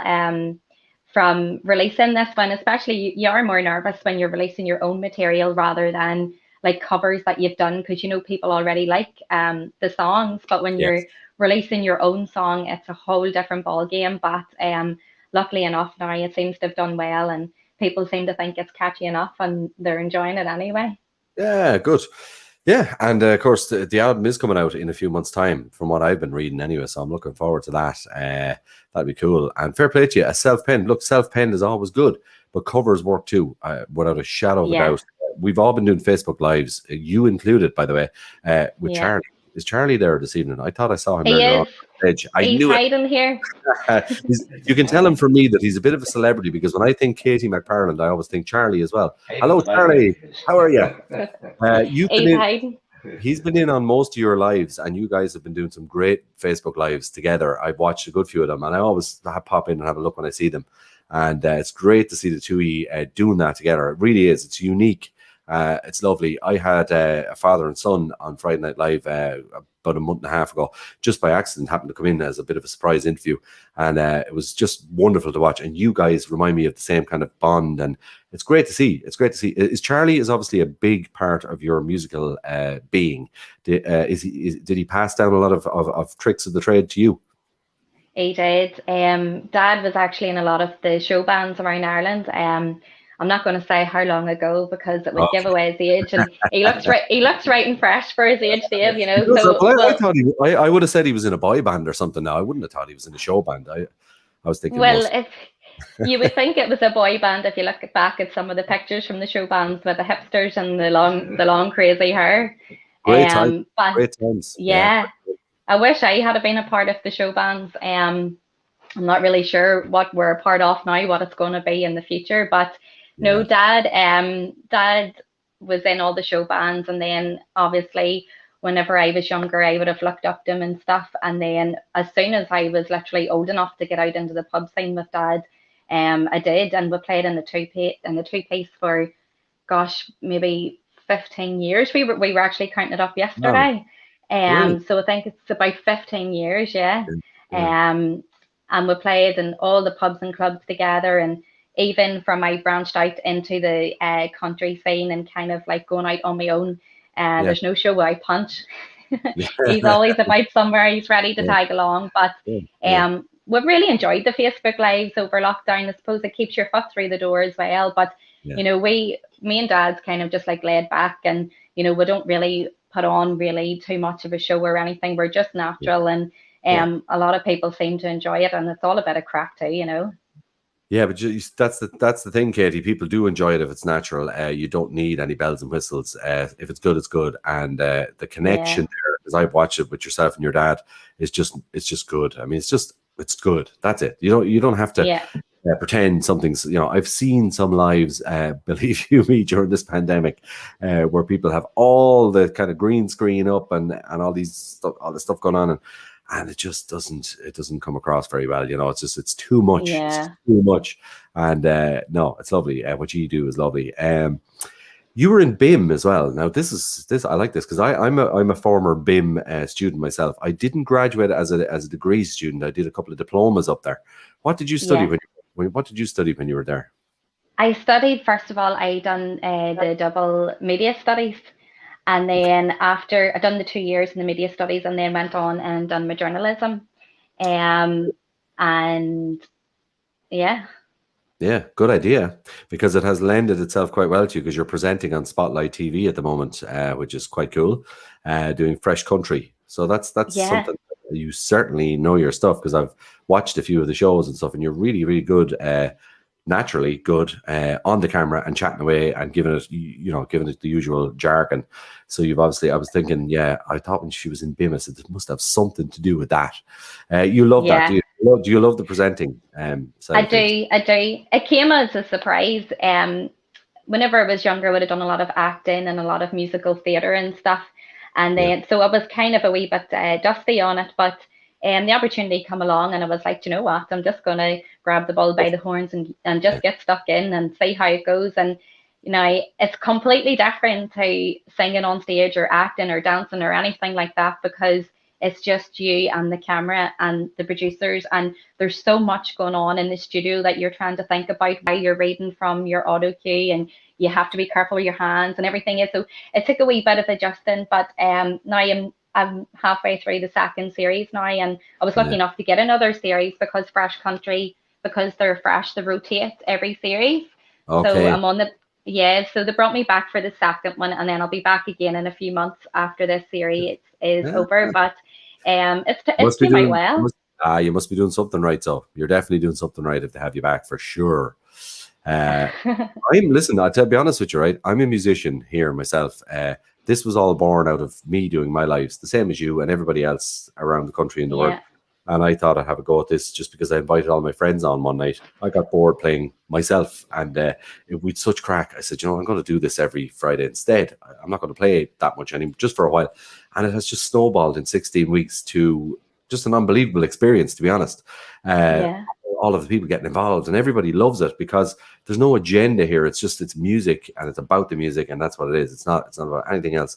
And I'm loving it, I have to say. I did not study presenting at all, by the way. So, and you're probably looking at me going, "Geez, he's a fucking chancer, that lad." But I'm having fun. No way. But I'm having fun doing it. And I love it. I really do. And I can see why you would fall in love with that side of things as well. I love talking to other people, and getting their story as opposed to talking about yourself all the time. And I think more people should do that. Maybe both sides of the camera, and you would kind of learn a lot from that. In my opinion, that's what I think. Anyway, what do you think after 18 years in the music industry? What do you think of the new stuff that's coming out in the pop? Kind of pop / R&B sort of. I was talking to somebody a while ago about especially female singers in Ireland that are kind of using accents a lot. And when I say accents, Flo McSweeney, I'm sure you've heard of her, was on about 6 weeks ago, and her husband is a comedian who we all know from Après Match, and he described the young female vocalists at the moment in Ireland and the UK as having swallowed a cloud. And I thought that was the most important thing. Because there's a lot of it going on, isn't there? You don't do it, thankfully, because I've listened to you singing, and it's 100%. But what's going on? What's happening? What do you think? I have no idea. And see, to be honest, I couldn't even tell you who is in the pop charts or anything at the minute. In my mind, Shania Twain's still in the pop charts. That's how long it's been for me. I looked them up, but I do know, like, from seeing the younger ones listening to the music and stuff, I feel like I'm the old person now because I'm like, that's just noise. I don't understand what's going on here. But I guess it's whatever's in trend when you're growing up. But I've never really stepped outside the country and the Irish country. And I think that's why I like singers like Philomena Begley, because they're just who they are, and their voice, nothing ever changes. They just stay true to themselves. And I think that's the beauty of some of the Irish country music. It is, and if I may say so myself, as a pure compliment here now, right? In Northern Ireland, I find the accent is quite cool anyway, and it just gets through everything. You can't not be Northern Irish. You can't not sing and speak the way you speak. That's what I love about it, And you talk about Philomena Begley and people like that as well. It just comes through. It's just is who you are, and that's what I love about it. But country music is quite big up that area, isn't it? It's a very popular genre, like. Yeah, and it's growing and growing. I think there was a documentary on that a few years ago, they done about going around all the different dance venues and stuff, and it kind of brought it back where it was bringing the younger people back in. Where I think before that it had died a wee while, and it was hard getting the crowds and stuff in, but then now the younger ones have taken a massive interest, and I have a good friend, Mia Farrell, she's having jiving classes and everything. Sort of thing going on. Is Maeve Farrell a friend of yours? She is, and she only lives about half an hour away from me. I'll tell you what you do now. When next time you see Maeve tomorrow and you call down or whatever, you're having a cup of tea, you tell her you were talking to me last night, because I know Maeve well, and we'll laugh. Yeah, she will have a great laugh with you over a cup of tea. Yeah, of course, she was in BIM as well. Oh, she's a sketch. Yeah. Oh my God, and of course she's doing great things as well, and she's doing a lot of the dance classes and stuff and all that. Keep an eye on what Maeve will be doing. That's amazing. See, small world. Small world. We'll have a good laugh tomorrow about that. Tell you were talking to me, and say hello, please. Listen, I love what's happening there with what you're doing, and I look forward to the album. Do you want to do a live song? We will. We'll give one a go. Will you? I was putting it out there. I haven't warmed up or anything, but sure. Do you know what? We'll give it a try. We'll do maybe a wee version of Blue Eyes Crying in the Rain, and I'm going to tilt the camera a wee bit because it would be rude not to show. I really think not to show Charlie. Charlie should be in the frame for sure. And let's keep things as we intend to go on. Because you'll have to try and Yeah, Stick your head yeah. in. Scooch in there, Charlie. Good man. Fair play to you. Okay, guys, in your own time, Katie McFarland and Charlie, you ready? In the twilight glow, I see blue eyes crying in the rain. When we kissed goodbye and parted, I knew we'd never meet again. Love is like a dying ember, only memories remain. In a land that knows no parting, blue eyes cry in the rain.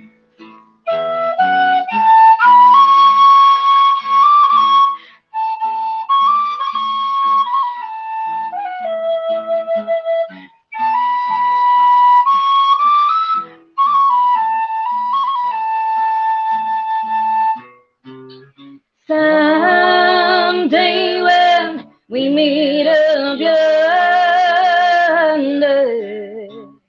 we'll stroll hand in hand again.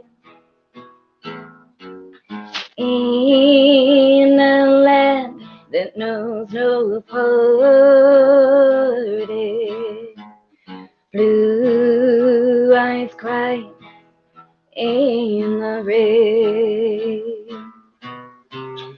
Someday when we meet up yonder, we'll stroll hand in hand again.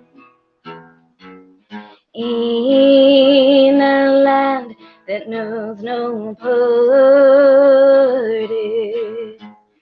blue eyes cry in the rain. Blue eyes crying in the rain.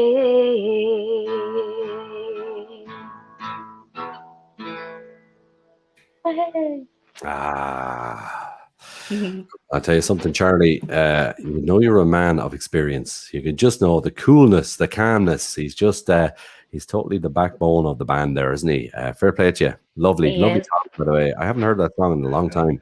I love that song. Pretty cool. Katie, you have a maturity in your voice, if I may say so, that is seldom heard in a girl of your age, and I mean that as an utter compliment. It's just a maturity there. It's just lovely. It's the depth to when you sing, and you kind of displayed it the best there by doing something live. I always think live is best, because you can listen to recordings, you can listen to wonderful stuff and all that, and it's all wonderful. But when you do something like that, it just captures. That just captured me completely by surprise. It's a lovely song. Thank you. Thank you very much. Thank you so much. I'm getting happier and happier as the night goes on tonight. Now I'm forgetting about my poor MacBook. Now it's nearly a thing of the past. You're all cheering me up great tonight, and there's nothing worse, Dave, than something happening, especially right before a show. You know what I'm talking about, don't you? When you've got everything, you've got everything on that MacBook or whatever it is that you do your thing with, and then it just decides to disintegrate. It's like Johnny Five. No. Remember that movie? Do you remember that movie Johnny Five is Alive? Circuit something, short circuit. It just reminds me of that. It's like everything's gone down the drain, But anyway, thank you so much, guys, for coming on and taking the time. I look forward to hearing the album when it comes out, and I look forward to keeping the updates going as well. And of course, on Friday Night Live, anything that comes out in the coming while, we'll post it on the page for you as well. Okay. Thank you so much, Dave, and thanks for having us. We really appreciate it. You're more than welcome, guys. More than welcome. Thanks for joining us in Limerick tonight. Sit back there and relax now, and you can take it easy now and put the guitar down there now and get yourself a pint if you have one handy, or on draft or not. I don't know what Sounds we're good. with an Armagh, but listen, enjoy yourselves. Thanks very much, guys. You're so good. Thank No you. bother. Thank you so Good much. night, See you good night, later. good night, good night. Katie McFarlane there with her dad. Wow, I just always love those that kind of duet, a family duet. There's something really cool about it.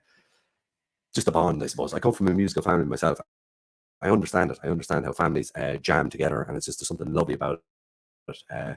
You can just see the chemistry, and you can see the natural ability between both people in a family, and there's something you just know it's something that, especially a parent and a child, I think, because you know that like Katie, they're saying, you know that there's such a huge influence by her dad, and you can see how both kind of just intermingle and just jam together really easy. But anyway, I think I'm fully cheered up now, lads. I'm not too worried about the mishap earlier on now. I'm all good. So I'm moving on, and we're trucking through the guests, and it's been a great night. I have to say, I hope you're enjoying it. I know some people are telling me out there in the internet world that the videos might be skipping and jumping a little bit, whatever. It's a new computer, guys. I only set it up minutes before the show tonight, unfortunately. But everything, as long as you can see the interviews, that's the main thing, and meet the people and hear them speaking and performing, like, that's the main thing. Moving on, we're going to head from Armagh back down to Dublin, towards Blanchardstown, and we're going to talk to a guy shortly called Gerard Gallagher from a band called, well, a band which is him and a very good friend of mine. I'm going to talk a little bit about Gerard during the interview. His band is called Indigo Light. It's kind of two guys together who have come up with this really cool concept of releasing singles every second month during lockdown, during this year. And like lots of us have come up with many great ideas of things to do to keep yourself occupied during lockdowns. And Gerard is certainly one of those people. I'm looking forward to talking to him. First, I want to play you their new single called Got to Get Away. I love this. The video, everything. I love it. It's really, really cool. So check this out, lads, and get yourselves into the vibe and open another beer or vino. Here we go. Indigo Lights, Got to Get Away. Like I used to be, with the broken heart, you sell your dreams for free. Carry on with what you've known. Never did you harm. With the weight upon your shoulders, carry on. Do you ever feel like you're number one? Doesn't make it real. When you're on your own, waiting for a change. Come and take it away. I've got to get away, gotta get away. I've got to get away, gotta get away. I've got to run. I've got to hide.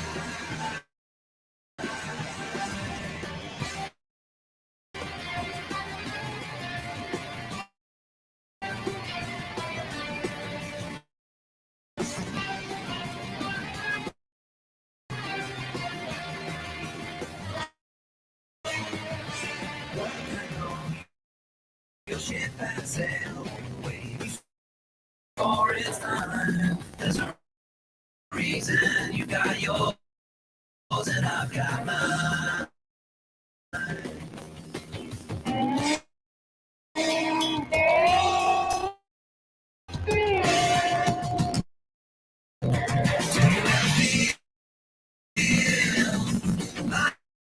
Like you're number one, doesn't make it real. When you're on your own, waiting for a change. So I'ma take your day. Gotta get away, gotta get away. Gotta get away, gotta get away. I've gotta run.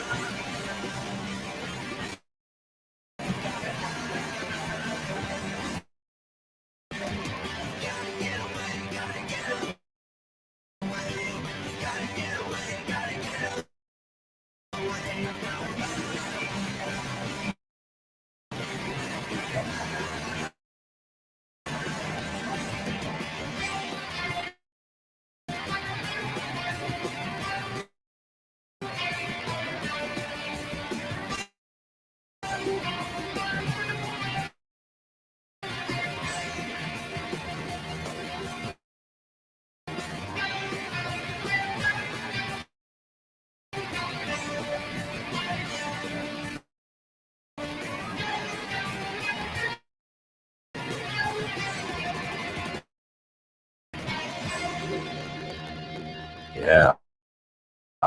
Now that is a tune and a half, I have to say, and you actually listen to it on the headphones, it's even better. Much better. You can see the heavy production that goes into things like that, and of course recorded a lot of it by the guys in question. And one of those guys, who is the main man at the minute, is of course Jared Gallagher. So let's get Jared on and say hello. How are you, man? How's things? How are you, Dave? You well? I'm great. It's great to have you on. Fair play to you for taking the time out and giving us a few moments of your time. That's a great song. That is a really good song. Thank you very much. Yeah, cheers. I'm not the only one. Not the only one, because I know you're going to release 5 of them this year. So this is. Am I right in saying this is the third one? Is this the third one now? This is the third one. Yeah. That's the third one. The plan is to release hopefully 5 for the year. We've three out at the minute that's up on Spotify and stuff like that. But we've two more to record in the coming weeks and months. With the person you mentioned, Gav, you're a long time buddy. My long-time buddy, Mr. Gavin McCormack, originally a Tala man, if I'm right, and of course we go back a long way. Yeah. How did you bump into Gavin, or how do you know Gavin? How did that happen? So both of you getting together. Gavin has always kind of been a name that's always been. I played like years ago. I would have played in different kind of original bands, and I've always been a drummer. That's my main instrument, is drums. So I've always so I've always kind of been the guy at the back of the stage, looking out at friends of mine that would have been lead singers or guitarists and stuff like that. And I suppose through the different bands or whatever, it was trickling along. And just recently, in the last few years, I'd say in the last 4 years, those bands kind of over time, just for whatever different reasons, people traveled, and then those bands kind of split up. But then I ended up kind of getting into the wedding game. Funnily enough, there's just certain musicians. I know things happen, and friends of mine from school, there was a slot came up for drums in their band, and Jaker is the name of their band. So I joined up with those guys for a couple of years, and that's how then I kind of heard. Gav was depping, and he was sitting in doing guitar slots and stuff like that. So that's where I met Gav.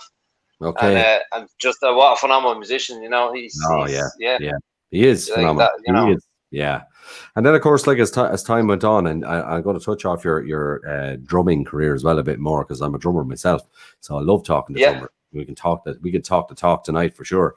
But leading into obviously the pandemic and stuff like that, and then your band that you were with, then obviously kind of that everything kind of starts to fade away, doesn't it, a little bit, because there was nothing, I suppose, for us to do live. How did that feel, sort of, when the band, when your band that you're in, how does that feel to kind of see that kind of slipping off? Was that tough to watch when you don't see much kind of light at the end of the tunnel for a while with gigs and that? The line's a bit dodgy. Can you hear me? Yeah. So basically, so the band. Just it's slightly breaking the line. So basically, there was the final band that was in there with a friend of mine. Silver Seeds was the name of that band, and I had written kind of a lot of music. I was playing drums, but I was playing guitar and a lot of stuff, and I was writing a lot of music with a friend of mine, and that's kind of where I suppose the seed was kind of planted for Indigo Lights. That's kind of where it started to happen. Okay. I had a bunch of songs, and they kind of they started to pile up quickly, and. Okay. I suppose the ideas weren't really flourishing in that band, so kind of just that kind of fizzled out, and then so obviously then the pandemic hit, and I said for a lot of musicians, kind of new ideas, people sitting around a lot of time to think, and that's when this kind of blossomed, and there was actually my little son, he's just gone on too in August, and they had a little toy set, and on the side of it, it had this kind of indigo. I think it was Indigo Lights, the whole name. And that was just kind of the moment. I was like, there we go. There's going to be a name for the new project with these new songs. I'm just going to take it forward and see how it goes. And I knew Gav had a studio in Kildare, at his home, and I just put the message out. And I says, look, would you like to maybe record a couple of songs? And he knew me as the drummer, at the wedding bands and the pub bands and stuff like that. So I'm sure he was kind of like, all right, okay, what have you got, kind of thing. And I sent him down a demo, and I think that kind of perked his ears up a little bit. He was like, okay, that sounds, let's come down with that, and we'll make a crack into it. and see how it goes. And that was the first single, Goodbye Farewell.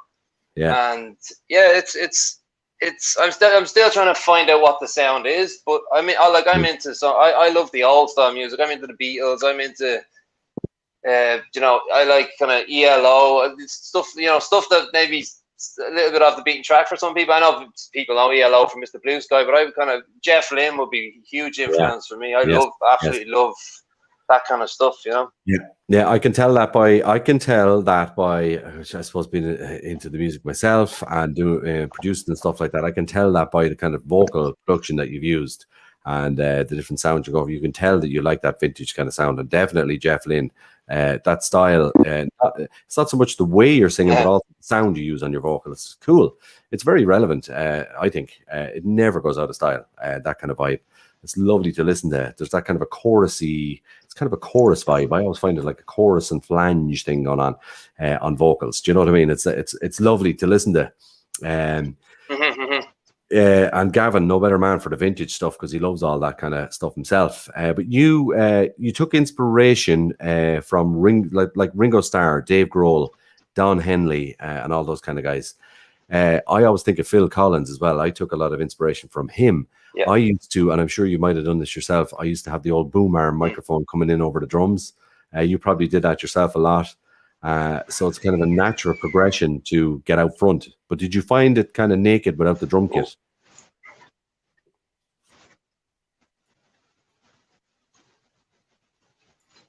Can you hear me? The line's a wee bit. I just got the Don Henley bit. So yeah, Don Henley. Yeah, like being a drummer and watching these kind of guys, Don Henley and, you know, even Dave Grohl and Ringo Starr, these kind of guys, you know, they huge inspiration for me. And that's kind of where some of the seeds were born as well. Like I watched the interview with Dave Grohl on the Howard Stern show, and that was another big thing, another kind of big inspirational thing, because he basically, that's kind of for him when he started up the Foo Fighters. That's kind of where, you know, he using the name Dave Grohl, I suppose, you know, he didn't want to come out after Nirvana had finished and stuff like that.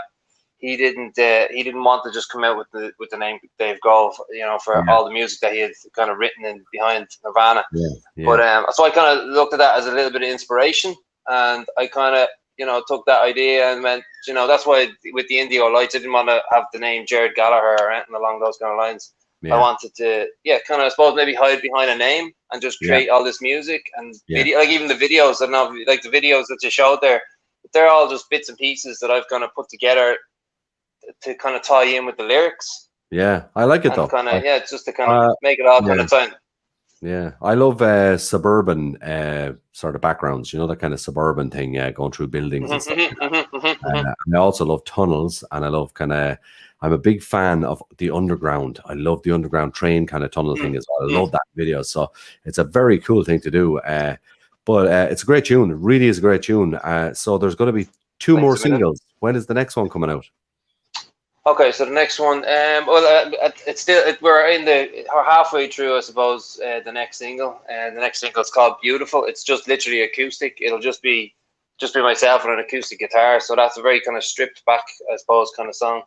Each song is kind of like, the first two songs were, I suppose, obvious of the times. The first one was called Goodbye Farewell, and that was written it was at the start of the pandemic, and I was like, it was kind of, the idea was to look at it as kind of, hopefully this will pass soon. It was a goodbye farewell, kind of, hopefully this will just shift on past. Yeah. Then we were right in the thick of it.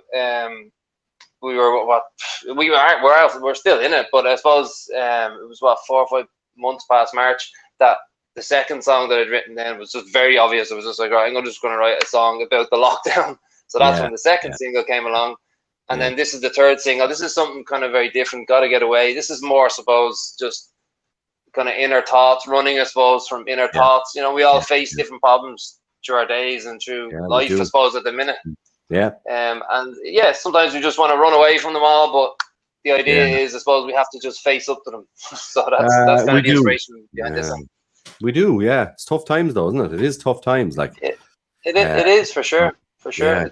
Yeah, but we're trying. Yeah, we are. We're just getting. Look, I look at me. I'm sitting here in the sunroom in my own gaff, right? Broadcasting out a homemade sort of music show, which has completely snowballed in the last 16 weeks, and I won't lie, it just has. And it's, I'll be honest with you, Ger, it's not because I wanted to snowball, it's because I just like it. I'm enjoying myself, and everybody coming on is enjoying themselves. That's the only reason.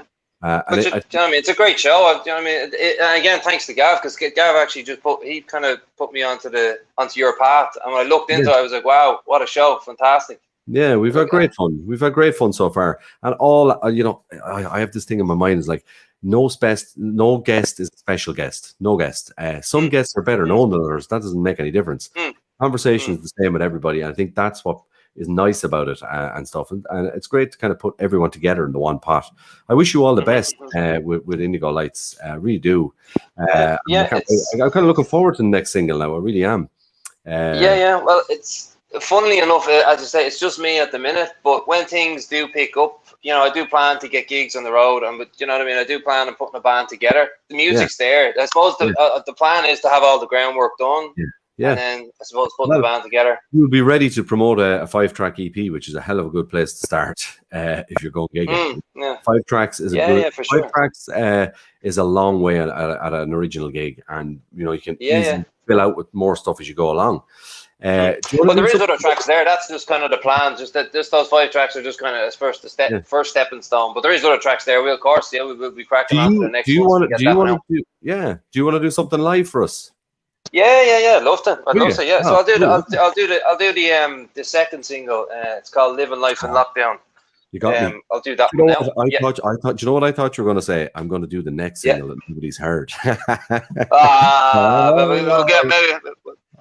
might be a bit rusty on that one. No, I wouldn't do that. I wouldn't do that to you, Ger. I wouldn't do that to you. Okay. Rory got that one. He nailed that one. Fair play to him. That was really, really good.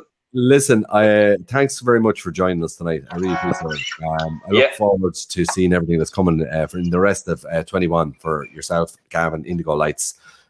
People check them. I'll put the video up on Friday Night Live, by the way, tomorrow, so everybody will see a lot more of it. Okay, and thanks a million. All about you. So this is called, what's this song called again? This is called "Living Life in Lockdown." And I suppose this song pretty much, the title I suppose pretty much says what it is. I suppose. Living life in lockdown. And again, just before I go, listen, thanks a million for having me on, because again, as you say, you have all types of guests. Like I would be a spring chicken, still kind of just learning as I go along, and still, you know, finding my way. So I suppose thanks a million for giving me the platform to come on and have a little quick chat. I know I had a little blip there with I think with the internet, but look, the internet is blipping the internet is blipping all over the place tonight. It happens rarely, but tonight's one of those nights. Your apologies. So don't worry about it. People get the picture. They get the show and they get it, and it doesn't bother me anymore. I know people get it in your own time. So take it away, Ger from Indigo Lights in Dublin. Thank you so much, brother. Take it away. Lovely.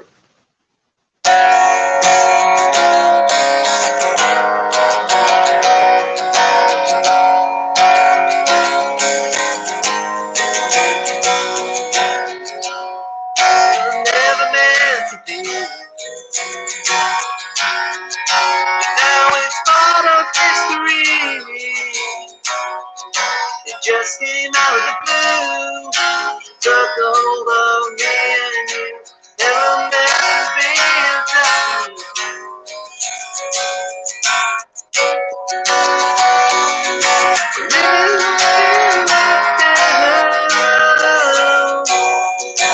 crazy as this world has ever seen. Living life in lockdown, this is what we've got now. Living life in lockdown for today.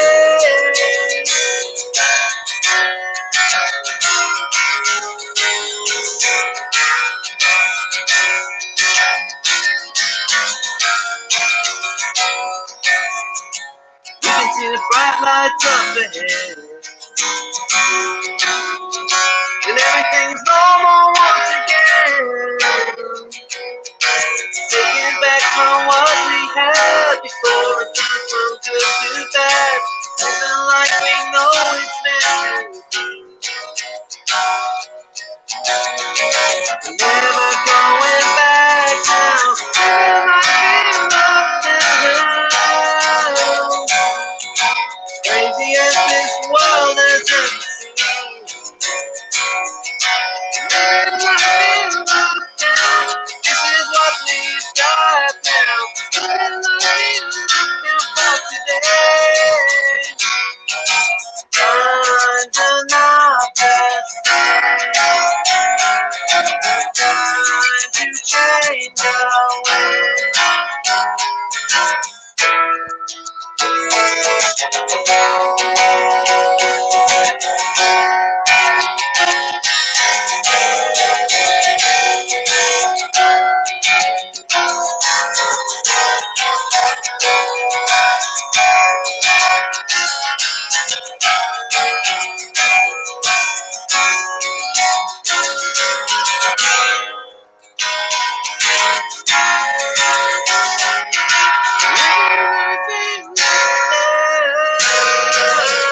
this world has ever seen.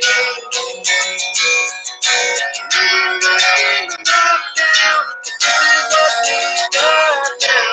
Living in lockdown for today. Living in lockdown.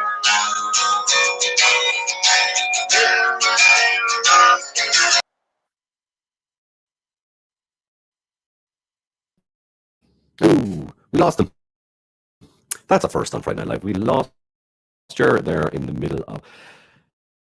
That has never happened before. The internet definitely is full of gremlins tonight. Apologies, but you got the gist of it, which is the main thing. That was Ger from Indigo Lights in Blanchardstown, Dublin.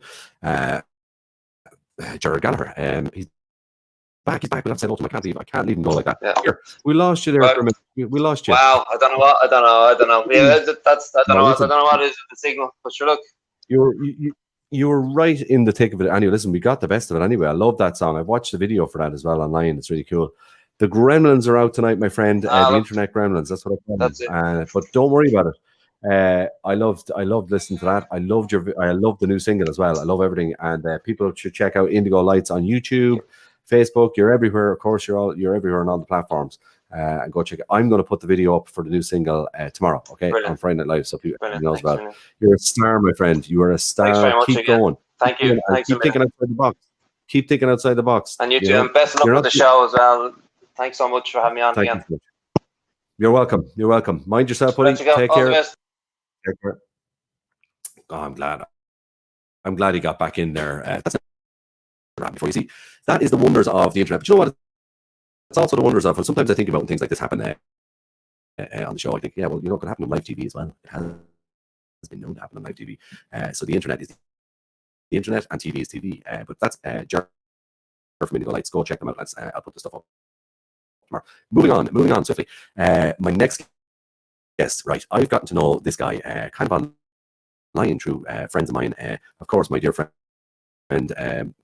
Kevin and Mags over on KMFL radio, my kind of brother station, if you like. We get to know the same people through interviews and different things like that. We'll be chatting. And this chap came to my attention when I saw this particular song. To be honest, this is the one that sold me. I just happened to hear this actually on KMFL one night, and then I went and looked for the video, and I saw the video. I loved it, fell in love with it. The song and the video, everything is just amazing. It is, of course, Mr. Seamus Fitzsimons, and we're going to talk to him in a minute. But this song is called Rainy Heart. Now, the reason I love this song is because it's just so mellow and relaxed. So you got to just listen to it and enjoy it. It's so chilled out. Seamus Fitzsimons, Rainy Heart. Here we go.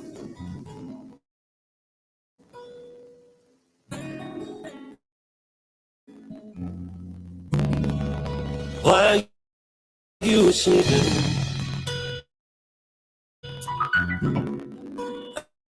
I took the early train.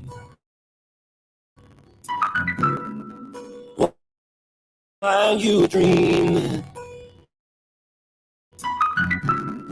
I was trying to explain. Then the rain began to pour. That old sun gently turns away. There ain't no easy way. Any easy way to say goodbye. The sun ain't gonna shine on a rainy heart. The sun will never shine on a rainy heart.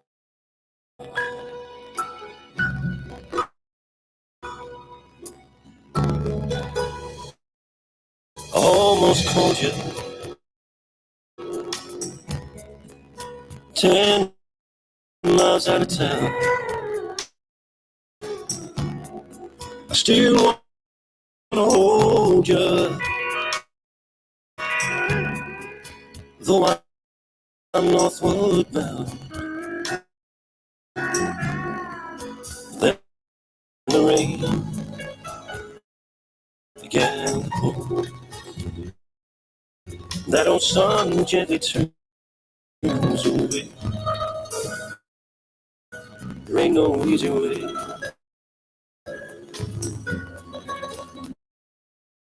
Any easy way to say goodbye. The sun ain't gonna shine.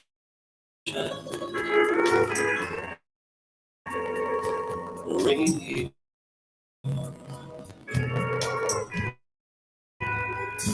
The sun will never shine. On a rainy heart.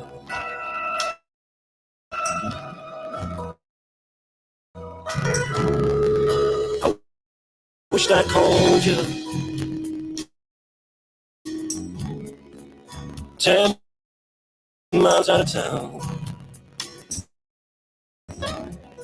Sweet California, home is where I am bound. Then the rain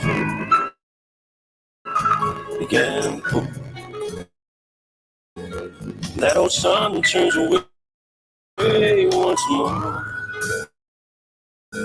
There ain't no easy way.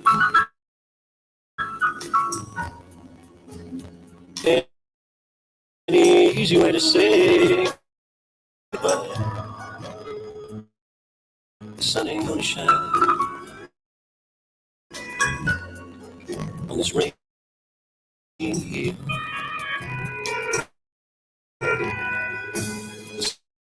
The sun will never shine on a rainy heart.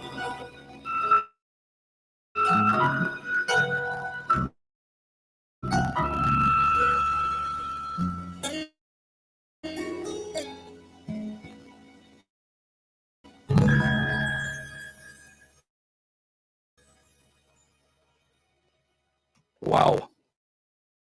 What a tune, what a tune, what a wonderful tune. That got me, that's what got me totally and utterly into Seamus Fitzsimons and everything that he does. And of course, he's got new stuff coming out as well. We'll ask him all about that now and bring him straight in. Seamus, my friend, how are you doing this evening? Hi, Dave. Not so bad. Yourself? Can you hear me okay? Yeah, I can hear you okay. All's good, all's good. We have a lot of internet gremlins around tonight. Yeah. But all the video the video didn't seem to stream, but geez, these things happen, Dave, don't they? It can't be helped, mate. I don't know what's going on. Yeah, it seems to be. I don't know what's happening tonight. Usually, I have a perfectly strong stream for everything. It's usually very slick. Yeah, never mind, buddy. You can't control that. Can't control it. But look, as long as the chats are good, that's the main thing, and everybody gets to listen in and what you're all about. That's the main thing. Listen, that song "Rainy Heart" is just beautiful. It's just beautiful. Thanks, it's it's got a timeless kind of a thing about it, and I could see that song kind of been around and around and around all the time. You're born in Stepney, East London, and then of course son of Dublin natives. Your parents, so you have a connection, a deep connection to here.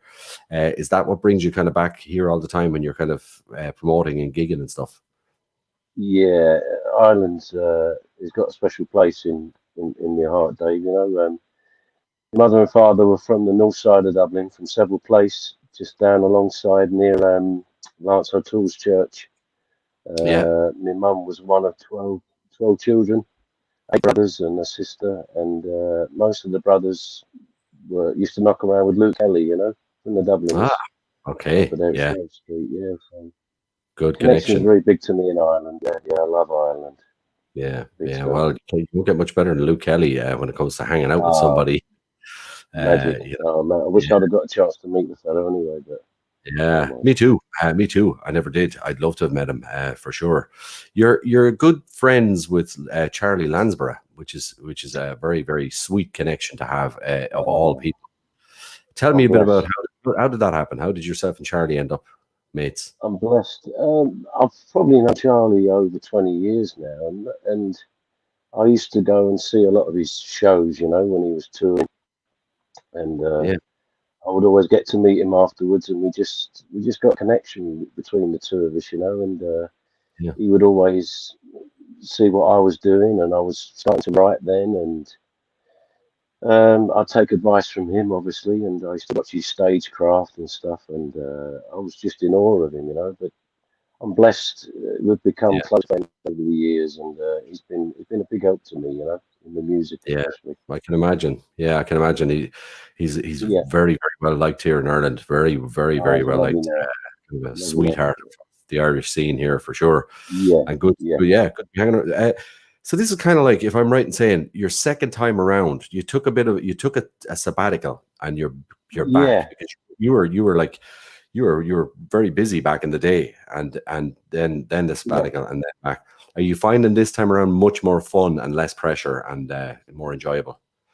Yeah, I am because I think as you get older, I mean, I'm obviously, you know, late 50s now, so the importance of what you look like on different things doesn't seem to matter anymore. You know, it's always been about the music. Don't get me wrong, but you Yeah, used to worry about what you look like on stage, and I just think as long as you're smart enough and the sound's good, yeah, um, I'm really enjoying it this time round. You know, and yeah, the last 3 years I've been pushing and writing a lot of songs. You know, so and mm, I've been doing well, thankfully, and especially in Ireland. You know, and recently yeah. today, the Cracking on Mayo got to #1 in one of the charts. So That's I'm pretty delighted special. with I that. saw that today. Yes, I saw that, and that, of Yeah, course, it's my the third new one. single. My third one. Yeah.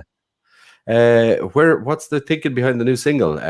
So it's the crack in Old Mayo. Am I right? Yeah, I tell you, Where Dave. does that come from? The connection to Mayo? Well, I've never been to Mayo. I'd love to. Yeah, Hopefully, I'd love to do a little tour of Ireland. Like Jerry and myself are talking about, you know, when things open up over in Ireland, please God.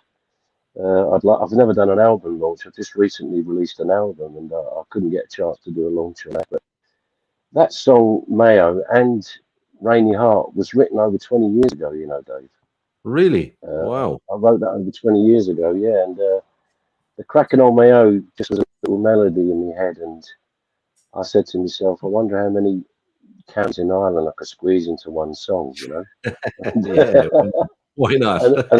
Yeah, and I managed to squeeze. And then the only lyric change really was the Charlie Lansbury bit. You know, the Charlie Lansbury line. I Yeah. asked Charlie if I could put his name in the song, and he was Yeah. delighted. You know, he said I've never been Yeah. in a song before. Yeah. Original was my master's I'm as good as Daniel O'Donnell, but then I changed that to Charlie. So, Yeah. but Why not? it's Why been not? doing well. It's an up tempo song, and I think Yeah. it's what everyone needed. I think, especially now. Yeah. You know. Yeah, very cool. Yeah, well, I got it. I got it in the inbox, and it's very cool. I like it. It's really, really cool. Oh, cheers, Uh, Dave. I'm looking forward to. You'll probably do a video, will you? Yeah, at some point, you might get around. Yeah. I was hoping to, but we're hoping to, if I can get back over to Ireland because we did Rainy Heart at Kinnitty Castle. I don't know, that's Tullamore. Did a Cool.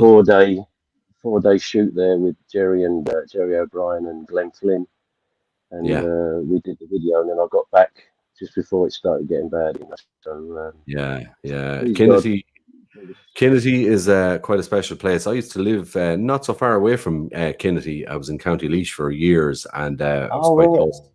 We used to go out there a lot. It's a beautiful, beautiful spot. It's a Very lovely place. old traditional place. Yeah, it's lovely.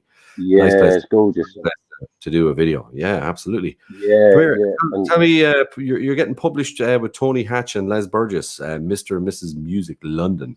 That's yeah, nice right in there. yeah. I'm very fortunate that all my songs, every song I write, Tony Hatch takes on board and publishes, you know, with Les, and they have done. They've stayed with me now for over 20 years. So Yeah, every new song I write, I send it through, and thankfully they take it on. So yeah, I'm it's very great. fortunate, very blessed. Yeah, Yeah, it's nice to have a team like that with you, because yeah, publishing is so important, isn't it? With music, very to big get stuff. Yeah, and it can be difficult to get to get a publisher behind, as you know, Dave. So absolutely, it's a tough job. But the album is, of course, titled Rainy Heart as well. So this is going to be fun because it's on the way, isn't it? It should be on the way. Hopefully, when are you planning to have the entire album ready? Well, the album's out already. The album you have it out. Oh, sorry, my mistake. Yeah. I'll give us a look. I'll send you a copy of it. I didn't realize the whole thing was out already. Oh, brilliant! Absolutely, and it's super. So, how many tracks? How many tracks have we got? How many is on the album? There's 13 tracks on it, and every one bar one. The Isle of Innisfree are dedicated to my late father, Terry. But every other song is written by myself. And there's a song on there. It's an instrumental, actually, that I wrote in memory of Luke Kelly. I'll have to send it through to you, Dave. It's called Luke's Lament. Oh, nice. I know Kevin and Mags have it as their theme tune on their show. Yeah, I've heard that, actually. I've heard that. yeah. And of course, that's how you and I kind of got to know each other through Kevin Mags, KMFL. I always plug the lads here because they're such great characters. And we have a lot in common. Myself and Kevin often chat online about different things. I'm sure we're going to have a big chat tonight after all these internet gremlins. You'll be on to me straight away and go, what the hell happened there? And I'll go, I don't fucking know. We'll be trying to sort it out. So we'll be trashing it out later on with the show. Because it happens to him too. It happens to all of us on the internet at times. I know it does. Yeah, I know. There's a funny story, Dave. You know, I did a Facebook Live a while back, and I did all my own songs, and Facebook shut it down. And they sent me a message saying you shouldn't be doing other people's material. I said, well, it was all mine. but thanks for the compliment. Thanks for the compliment. Yes, yeah, I hear you. The powers that be almost shut me down last week, actually. So I've been having a turbulent 2 weeks on Friday Night Live, apparently for using music belonging to somebody who it didn't belong to. It was all basically just, there's these algorithms that kick in, you know yourself. And you know, when you're on certain platforms, they just decide, oh, you're doing something you shouldn't be doing, and you get a slap on the wrist. But we carry on. It doesn't bother us anymore. I don't get you know, we're doing a good thing here. You know, we're doing a good thing here. As is Kevin Mags over at KMFL. A lot of people. It's great. Definitely. It's great. But, you know, and only for the pandemic, we wouldn't be doing it. You know, brilliant. No, I think it's brilliant. And it gets out to everybody. That's the main thing. That is the main thing. But I'm really looking forward. You're also writing for other artists. I was curious about this in Ireland and Canada. So what kind of art are you talking about? Well, there's one in particular that myself and Dan Washburn over there in Canada, who's a phenomenal singer-songwriter, and he's writing with some of the best in Nashville as well. We've been co-writing together recently, and we've written a couple of songs. And there's a great singer you're going to hear a lot more about her. She's called Angela Breen. I've heard of Angela Breen. Yeah. She's up there in Toronto, I think it is, and she's a phenomenal singer. So I've co-wrote one with Dan with that. She's bringing out 3 singles, I think, soon. Brilliant. I'm writing for other people as well. That's a few duets I've been asked to do. And cool. Which is great, you know. I enjoy it. Well, Angela Breen, I've heard of actually. Yeah, I think she might be coming on. I think she might be on the old list for coming on to Friday Night Live. Oh, good. At some point, so I'm looking forward to that. She is very good. I was listening to some of her stuff during the week. I'm going to ask you a tricky one. I'm going to ask you a really tricky one now because I know the internet gremlins and all that. Do you want to do a live tune? Yeah, I can do. I've always got my guitar handy, Dave. You might as well give it a bash because at least if the videos are kind of buffering and not working out, the live tunes, they always do. I mean, what are you going to do? What are you going to do for us, Seamus? Well, I was going to either do Rainy Heart, or a song that I wrote for a good pal of mine, Stevie McVie. Okay. Up there in County Down. It's like a bluesy song, so I don't know which. I suppose I suppose I'll do something that people haven't heard probably. Yeah, let's try the one you did for Stevie. That sounds cool. Yeah. Yeah, it's called Promise. So bear with me. It's just live and raw and everything. Don't worry about it. Yeah, we all get it. We all get it. Yeah. Without further ado, Seamus Fitzsimons doing Promise. I'm looking forward to this, Seamus, in your own time when you're ready. Cheers, buddy.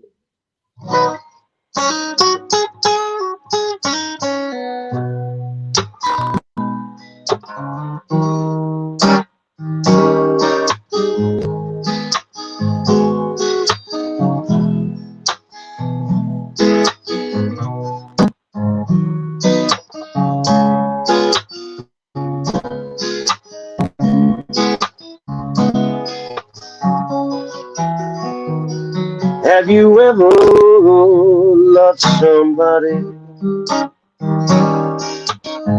that you would give the world a key, but in your blindness, you know it's always out of reach? Have you ever made a promise? You know the ones you'll never keep, though your intentions, they were honest and complete. I have been to the depths of lonely, have they even knew my name? Gave me comfort and shelter from all the pain. I know that I'm a dreamer, oh, but not all dreamers dream in vain. I made a promise I'll never hear my name again. So if you ever love somebody, you better make a promise you can keep. Make your intentions, make them honest and complete. Make a promise, make it one that you can keep.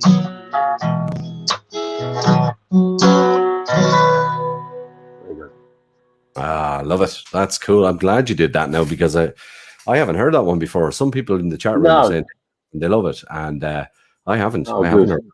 That's cool. I can imagine Stevie doing that. Actually, I can. He does a great job on it, Dave. Yeah, he does. Yeah. Another great artist too that I've been listening to through the lads and Kevin and Mags and stuff. He's fantastic. Oh, he's fantastic. Brilliant. He's a great guy as well. Nice fella. Nice fella. Absolutely. Thank you for bearing with me through all of tonight and everything that's been going on. Dave. Fair play to you. You're a troubadour and a gent.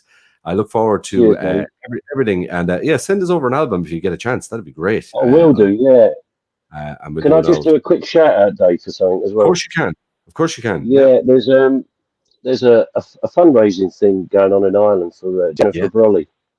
Yes. And they're trying to raise some money on GoFundMe to getting her over to Germany for some treatment for a Lyme disease. I think they've got 12,000 so far. I think they need 30,000.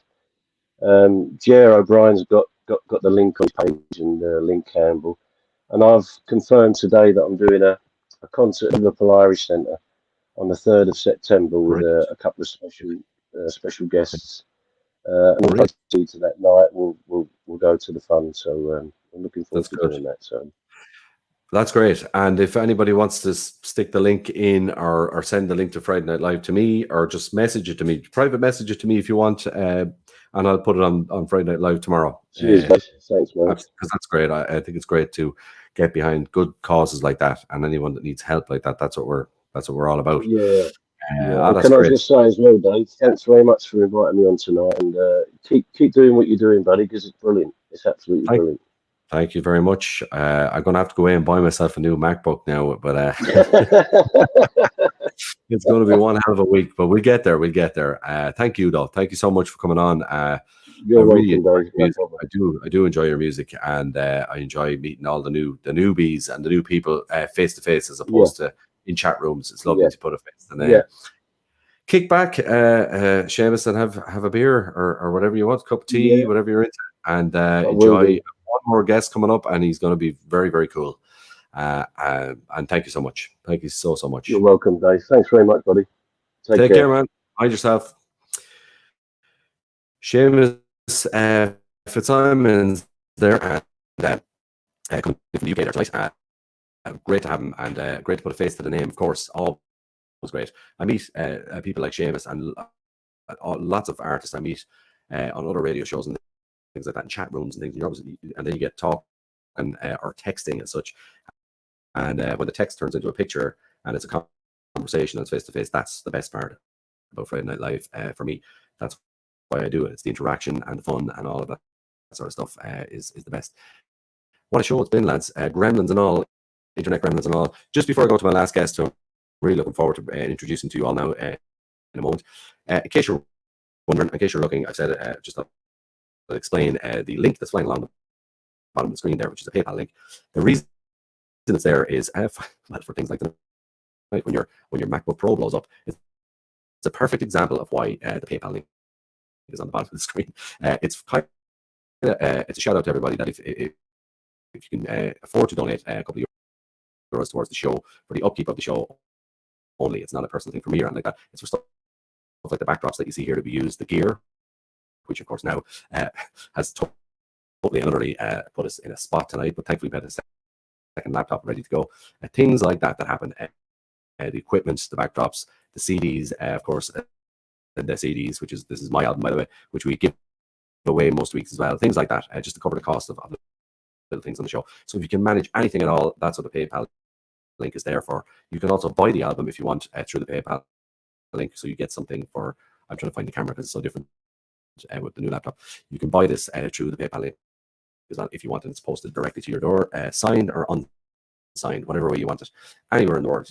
But every little donation is welcome. I'll be honest, I'm not going to lie, just to keep the show going, because it's going and going and going for so long now that we're just trying to keep a few bob in the pot to keep expenses down, if you know what I mean. So if you can manage it, that'd be great. That'd be brilliant. So that's what it's there for on the bottom of the screen. Here we go. Let's get into our last guest. I'm looking forward to meeting my next guest, Mr. Glenn Gray, and I'll tell you all about how we know each other. We've got a mutual friend who was on the show very, very recently. But first, I'm going to play you his song called Caroline. I hope it doesn't buffer or stop or pause. If it does, I apologize. We'll do our best and hope for the best on it. This is called Caroline. I really, really like this song. It's really cool. It's got a really cool bite to it. Here we go. Glenn Gray, Caroline.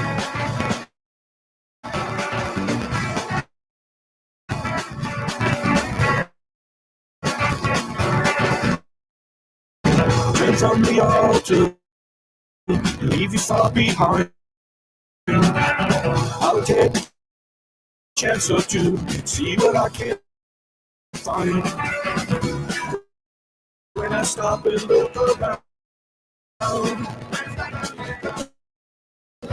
feel the rain keep falling down Caroline. I'll see you there with empty eyes.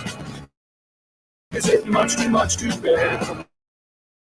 Or realize, Caroline, Caroline, Caroline.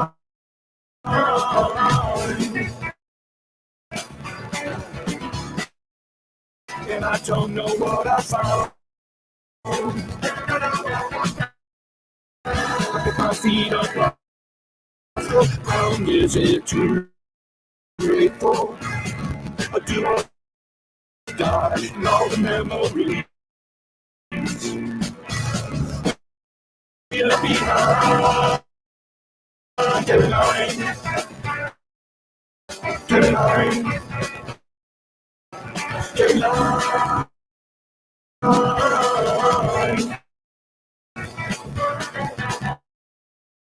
If I could tell you now that I try, it makes no sense. Stay on my side of the fence. Yeah, yeah, yeah, yeah, yeah.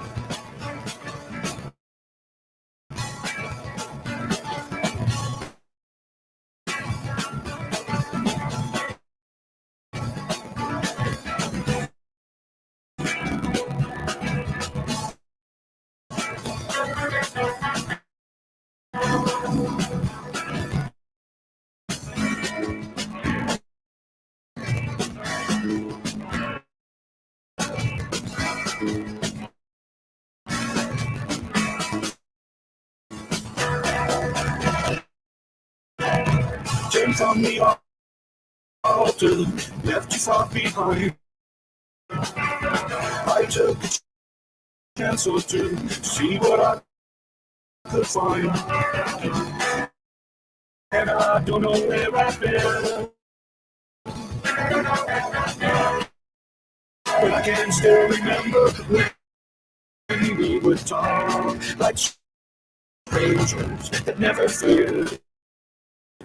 It lifts my spirit so unreal. This is how I feel.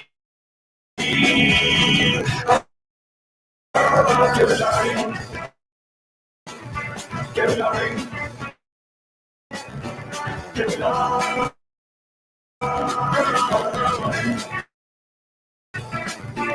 Caroline, Caroline.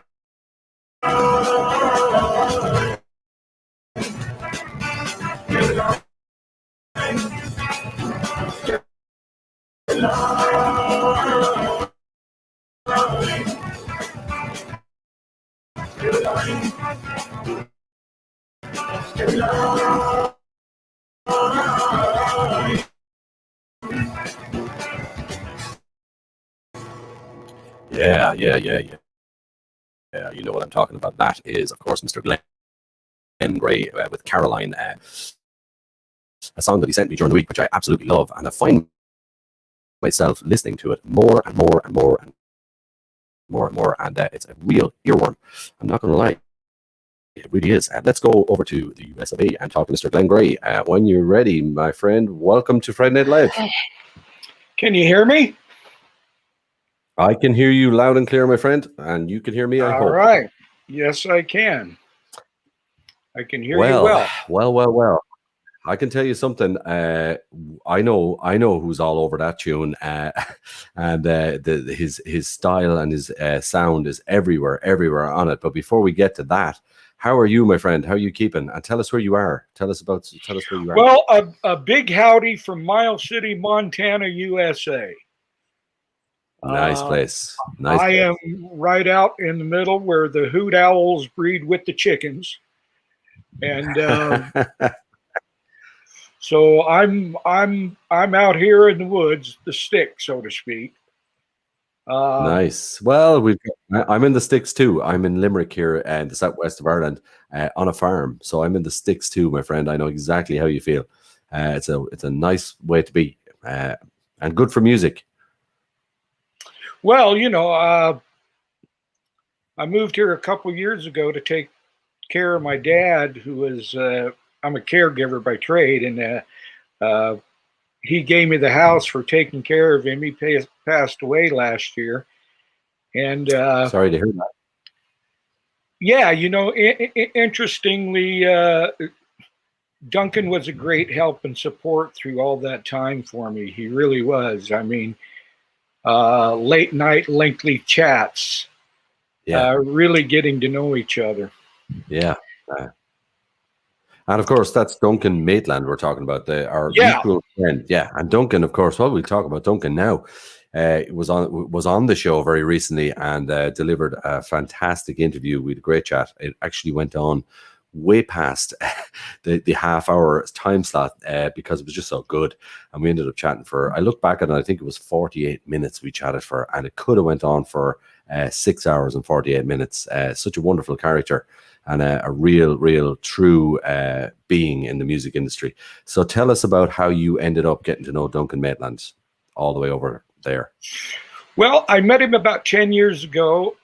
He was a friend of my friend Dan Craig, who has a great band called Quakers on Probation. And Duncan contributed a track for that about 10 years ago. Okay. And just getting to know him through Dan talking, his album came out. We talked about my twin daughters and his son and stuff like that over the last 10 years. And it was just sort of a social thing. Yeah. Then when I moved here to Montana, I literally couldn't find any kind of musicians, session musicians, anything like that. I had a budget set up that I was going to set up for, session musicians and whatnot. Yeah. And I just, out of the blue, sent Duncan a couple songs, and he jumped on board right away. He didn't ask for a dime. He didn't ask for anything, It was just, he was just right there, Yeah. I sent him, here's a good proud moment for me. I sent him a baritone guitar, a Fender flat top baritone. And that's the one that he plays in Hollow with Jer. Yes, Jer Eaton. Yeah, that's a beautiful guitar. That is a beautiful guitar. Yeah, a beautiful sounding guitar. Yeah, it's great. It is. And online on the internet again. Getting back to it, Gremlins and all we're giving out about tonight. But the good side is there you go. You met up with Duncan and you managed to get stuff going on a session level. And of course, Caroline is very much. It's got Duncan's markers all over it as a musician. You can hear it a mile away. It's vintage. It's got beautiful effects on it and everything. Influences wise, Glenn, what I'm thinking when I listen to that, okay, I'm getting all sorts of vibes. I'm getting Neil Young. I'm getting kind of Crosby, Stills, that kind of vibe off it. But I also hear a kind of Foo Fighters vibe off it. I don't know why. Is there anything there to do with any of that? Well, the song's been nurtured for 20 or 35 years, I mean, all credit where credit's due. But my friends Ronnie Garcia and Mike Farr wrote the original tune, kind of did the vocals and the chorus a little bit. I recognized early on that the chorus was straight out of a Neil Young song. So you're spot on that. Yeah. And then just over the years I tried my best to turn it into the pop song that I think it should be. Yeah. And I think Duncan and I've really nailed that, It's a wonderful pop song. It is very poppy. Also, I suppose poppy. What would I say? Poppy of a certain vintage, though. I could see it standing up like 40 years ago, and I see it still standing up right now. I've playlisted it, by the way. I play it around the house here, and the kids listen to it here. And I never tell the kids when I'm doing Friday night every week. I don't tell them who it is or what the music. I just play the songs, and they react. And when they react, I go with that. And Caroline gets a big reaction here. They just they just bop around. They just jump. It makes, it's that kind of energy that's in it. It's a wonderful song. It really is. I've got another song that's a real surprise for you. It was co-written by me and Gary Lee Conner and Mark Lanigan from the Screaming Trees. Wow. And this song is a pop sensation. Okay. It's gonna be something especially out of there. If the kids bop around to Caroline, they're definitely going to bop around to the next one. And come here, tell me, is Duncan involved in the next track? Oh yeah, Duncan's involved in all of the tracks that we're doing right now. Okay, yeah, cool. And this one is in the making. Are we still in the making and still? This one is Glenn Gray and the Venus Tea Room. Right. Okay. Now the Venus Tea Room is an ensemble conducted by Duncan Maitland. which is basically Duncan Maitland. I've got a few artists here in the States. CJ Desjardins does drums and background vocals on some tracks. Dan Craig will be coming up. Gary Lee Conner from the Screaming Trees is going to play on his track. There's just a lot of surprises coming up on the record. Cool. And of course, you know, you're listening to Caroline now, but Caroline doesn't even have any of Duncan's bells and whistles on it yet. You know, this is just a straight, you know, track that was getting ready to send to you for the show. Okay. It's not even produced yet. It's not even finished. Okay, well, I'm looking forward to it. I'm looking forward. Don't do me a favor. Don't do too much more to it, because I kind of like it the way it is. I don't think there's, you know, I know there's little bits and pieces you can always do to every track, but I like it. It's gotten the road test here in my house, and it works quite good. And I try it on all the different speakers. I try it on all the different setups, and it works on all. So, you know, let me give a quick shout out to my buddy Jer, because that's why I wore the mustache, just to compete with him a little bit. Excellent. Important to do. Very important to do. Very important to do. Yeah. And listen, are you going to do something live for us tonight? I can if you want. Well, if you can, it would be great. Yeah. Yeah. Let me put back the table, and I'll see what I can come up with. Yeah. Okay. Excellent.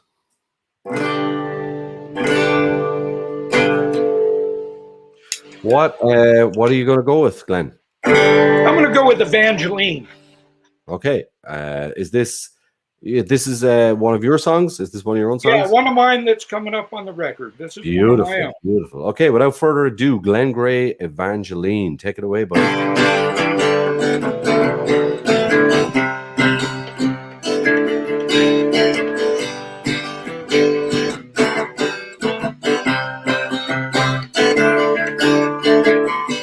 Evangeline, you are the daughter of a mother so sweet. You wear such pretty clothes, radiant beauty. I think I am in love with you, girl. Your skinny eyebrows and that little diamond-studded nose, staring at your precious mouth, so unflinching in my throat. Let's see where this thing goes.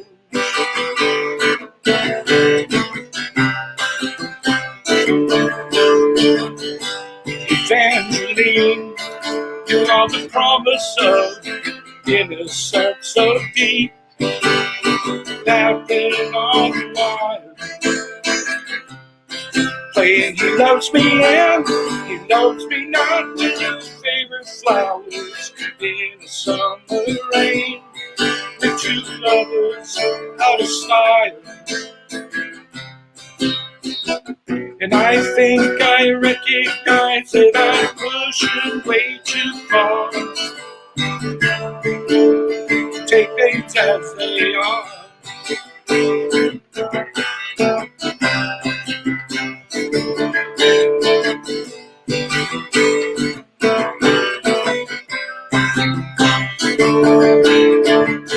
I'm in impoverished circumstance. You're the muse, slightly more than just obtuse. Evangeline, obsession so complete, you raid me in a crawl.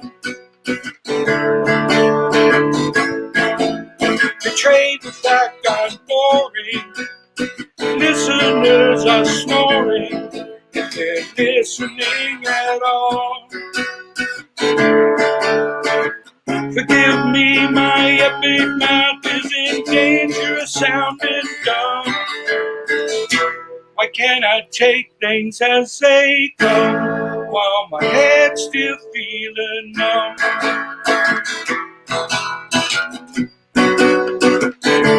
Evangeline,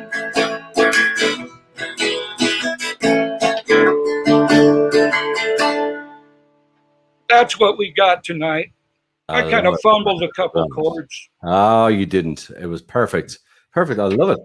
I think there's going to be a wonderful pop sort of vibe to this record, to the entire record. I can see it. I can hear it now. I can hear where it's going, and I like it. It's gonna be a very uplifting sort of a sound in general. So well done, my friend. Well done. Well, yeah, there's not a lot of, there's not really any soft or so slow songs on it. Duncan's doing an acoustic arrangement, a complete acoustic arrangement for a song I got called Rain. And that might be the softer side of what's going on, but pretty much the rest of it is some upbeat stuff. Yeah. So, and rightly so. Why not? I mean, we need that. We need more of that in the world. You know, it's funny, when you started playing my video, somebody popped up the video and said it's great to hear young guys doing this stuff again. There you go. And I'll be 60 in August. And so you see, there you go. It's the sound is the sound, and that's what I think is so important. The music is fresh. It's very fresh, and I think it's going to work for you. I think people are going to like it. And of course, with Duncan involved, you can't go wrong. He's a good guy. Yeah, you can't go wrong there. Elijah says hello as well, by the way. Just thought I should mention that. It's important because I was talking to him during the week, and I want to thank him for hooking all the stuff up. Oh yeah, let me mention Elijah Sanders. Yes, he's my Duncan Maitland here in town. Yeah, he's the tech guy. He's a fantastic guitar player. He's just helping 100%, and I hope to get him on the record too. Yeah, I hope he joins the Venus Tea Room. That'd be great. Well, it was great to talk to him during the week. He touched base with me and made sure that everything got through and hooked everything up. So thanks very much to Elijah for that. And of course, he's a fantastic guy. Yeah, we might have him on Friday. We might get him on. I think we might get him on in the coming weeks as well, for fun. You know, he's called the Duke of the Uke. Okay. He has so many damn ukuleles that there's more ukuleles than there is bananas at Walmart. Well, then we'll have to get him on. That sounds great. You can see I have a little comment up there from Jer Eaton, who's chatting away to you there as well. He likes the tash. He's just saying it's very nice. And so they're all looking in tonight. They're all watching. Glenn Gray, it's been a pleasure having you on Friday Night Live. We've been chatting for long enough about it, and we finally got around to doing it. So I hope you had fun. I did, for sure. Well, it's my pleasure. It's been an absolute pleasure to me. I'm going to start, send me an ad looking for North American musicians. I really want to get America turned on to your program. If you could do that for me, I would be much obliged. We've had some great guests from the States, but yes, North America is a wonderful territory for us to look at. So yeah, anybody you know, send them on. We'd love to. Will do. Yeah, we love to kind of bring people in all the time, introduce people to something new. That's what it's all about. So that would be great. Yeah, fabulous. very good. Well, listen, you have a very pleasant day there, my friend, and Duncan. Hey, Duncan. He'll be watching. Don't worry, he'll be watching somewhere in the behind the curtains here. He's here for sure. We will wish you the best, and I look forward to hearing the record and everything. I'm sure we'll be keeping in touch anyway. You let me know when stuff is happening, and we'll keep an eye on all that. And have a lovely day, my friend. Well, thank you so much. Thank you very much, Glenn Gray in the United States, Montana in the United States. Always nice to have our friends from across the water on the show as well. And of course, he's working closely with Duncan Maitland, who was on the show a couple of weeks ago. I do apologize, guys, for the gremlins that happened tonight. I was up under fierce pressure at the start of the show when my MacBook decided to disintegrate. But I hope it hasn't actually. I'm kind of hoping it's going to start up again magically. My hopes are thin on the ground that's going to happen, but I hope so. We'll wait and see what happens. So apologies for the little glitches in the videos and different things that happen. So it doesn't usually happen. I'm very careful about that, and I try to keep the stream as strong as I can possibly for the show. But tonight there was little bits that kind of came my way, but everybody had fun. That's the main thing, and you saw everybody you heard everybody, and you had fun, and that's all that matters. The PayPal link across the bottom, as I've told you already, is for things like when MacBook Pros blow up and the backdrops fall down and you have to get new stuff and all that. So if you can contribute in any way, shape, or form to Friday Night Live, please use the PayPal link at the bottom, and I would be much obliged for all your help. And also, of course, this is the album, just so you know, it's called Bring Out the Light. It's my album. You can buy that through the PayPal link as well, or just contribute, but all good if you can. Throw a few shekels into the bucket for Friday Night Live. That's it. We've gotten to the end. It's gone well over, but it's been fun, and we got there. It was a long show. It was a fun show. It was a tough show as well with a few technical things, but it was all fun, and it's all about the people, so don't worry about it. The technical stuff is secondary. It's about the people, and it's about the music. That's what this is all about. So I'm going to leave you with the usual shameless plug, as we do all the time. This is one of my tracks off the album that I did last year. I did a little thing around Halloween time called Singing with the Album, and I ran it for a couple of weeks when I was doing my own live, if you remember that. And I did each track off the album. I did the whole 10 tracks and sang them with the album, kind of a thing, which I quite enjoyed doing just for fun. And this was one called Magic Night. And because of all the pishogery and wizardry that's been going on tonight, I'm going to leave you with this. It's called Magic Night off the album, and this is myself, of course, shamelessly plugging myself, singing Magic Night for you. So good night, guys, and God bless. And we will see you all next week with hopefully a new computer, or maybe the same computer. Good night, God bless, and Friday Night Live. Take care of yourselves. See you all again next week, guys. Take care. Bye. Waking up to the sound of the traffic in my head. Think I'll just go back to bed instead. Just wanna be me, just wanna be free. Sometimes a little escape to my secret place, too high. Well, here it comes, here it comes. Tonight's the night. Wrap it up, oh, it's gonna be amazing night. Ooh, yeah, ooh. Lately I've been losing sleep, falling into deep of my mind. I scream and I shout, I try to get out this time, but there's no use in crying when you know you've been lying to yourself. Get up out of bed, wake up sleepyhead, the show must go on. Well, here it comes, here it comes. Tonight's the night. It up, oh, it's gonna be a magic night.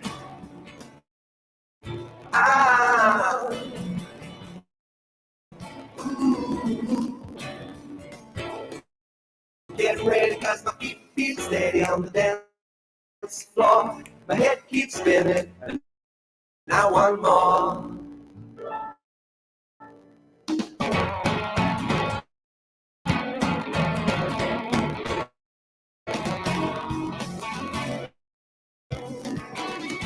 Here it comes,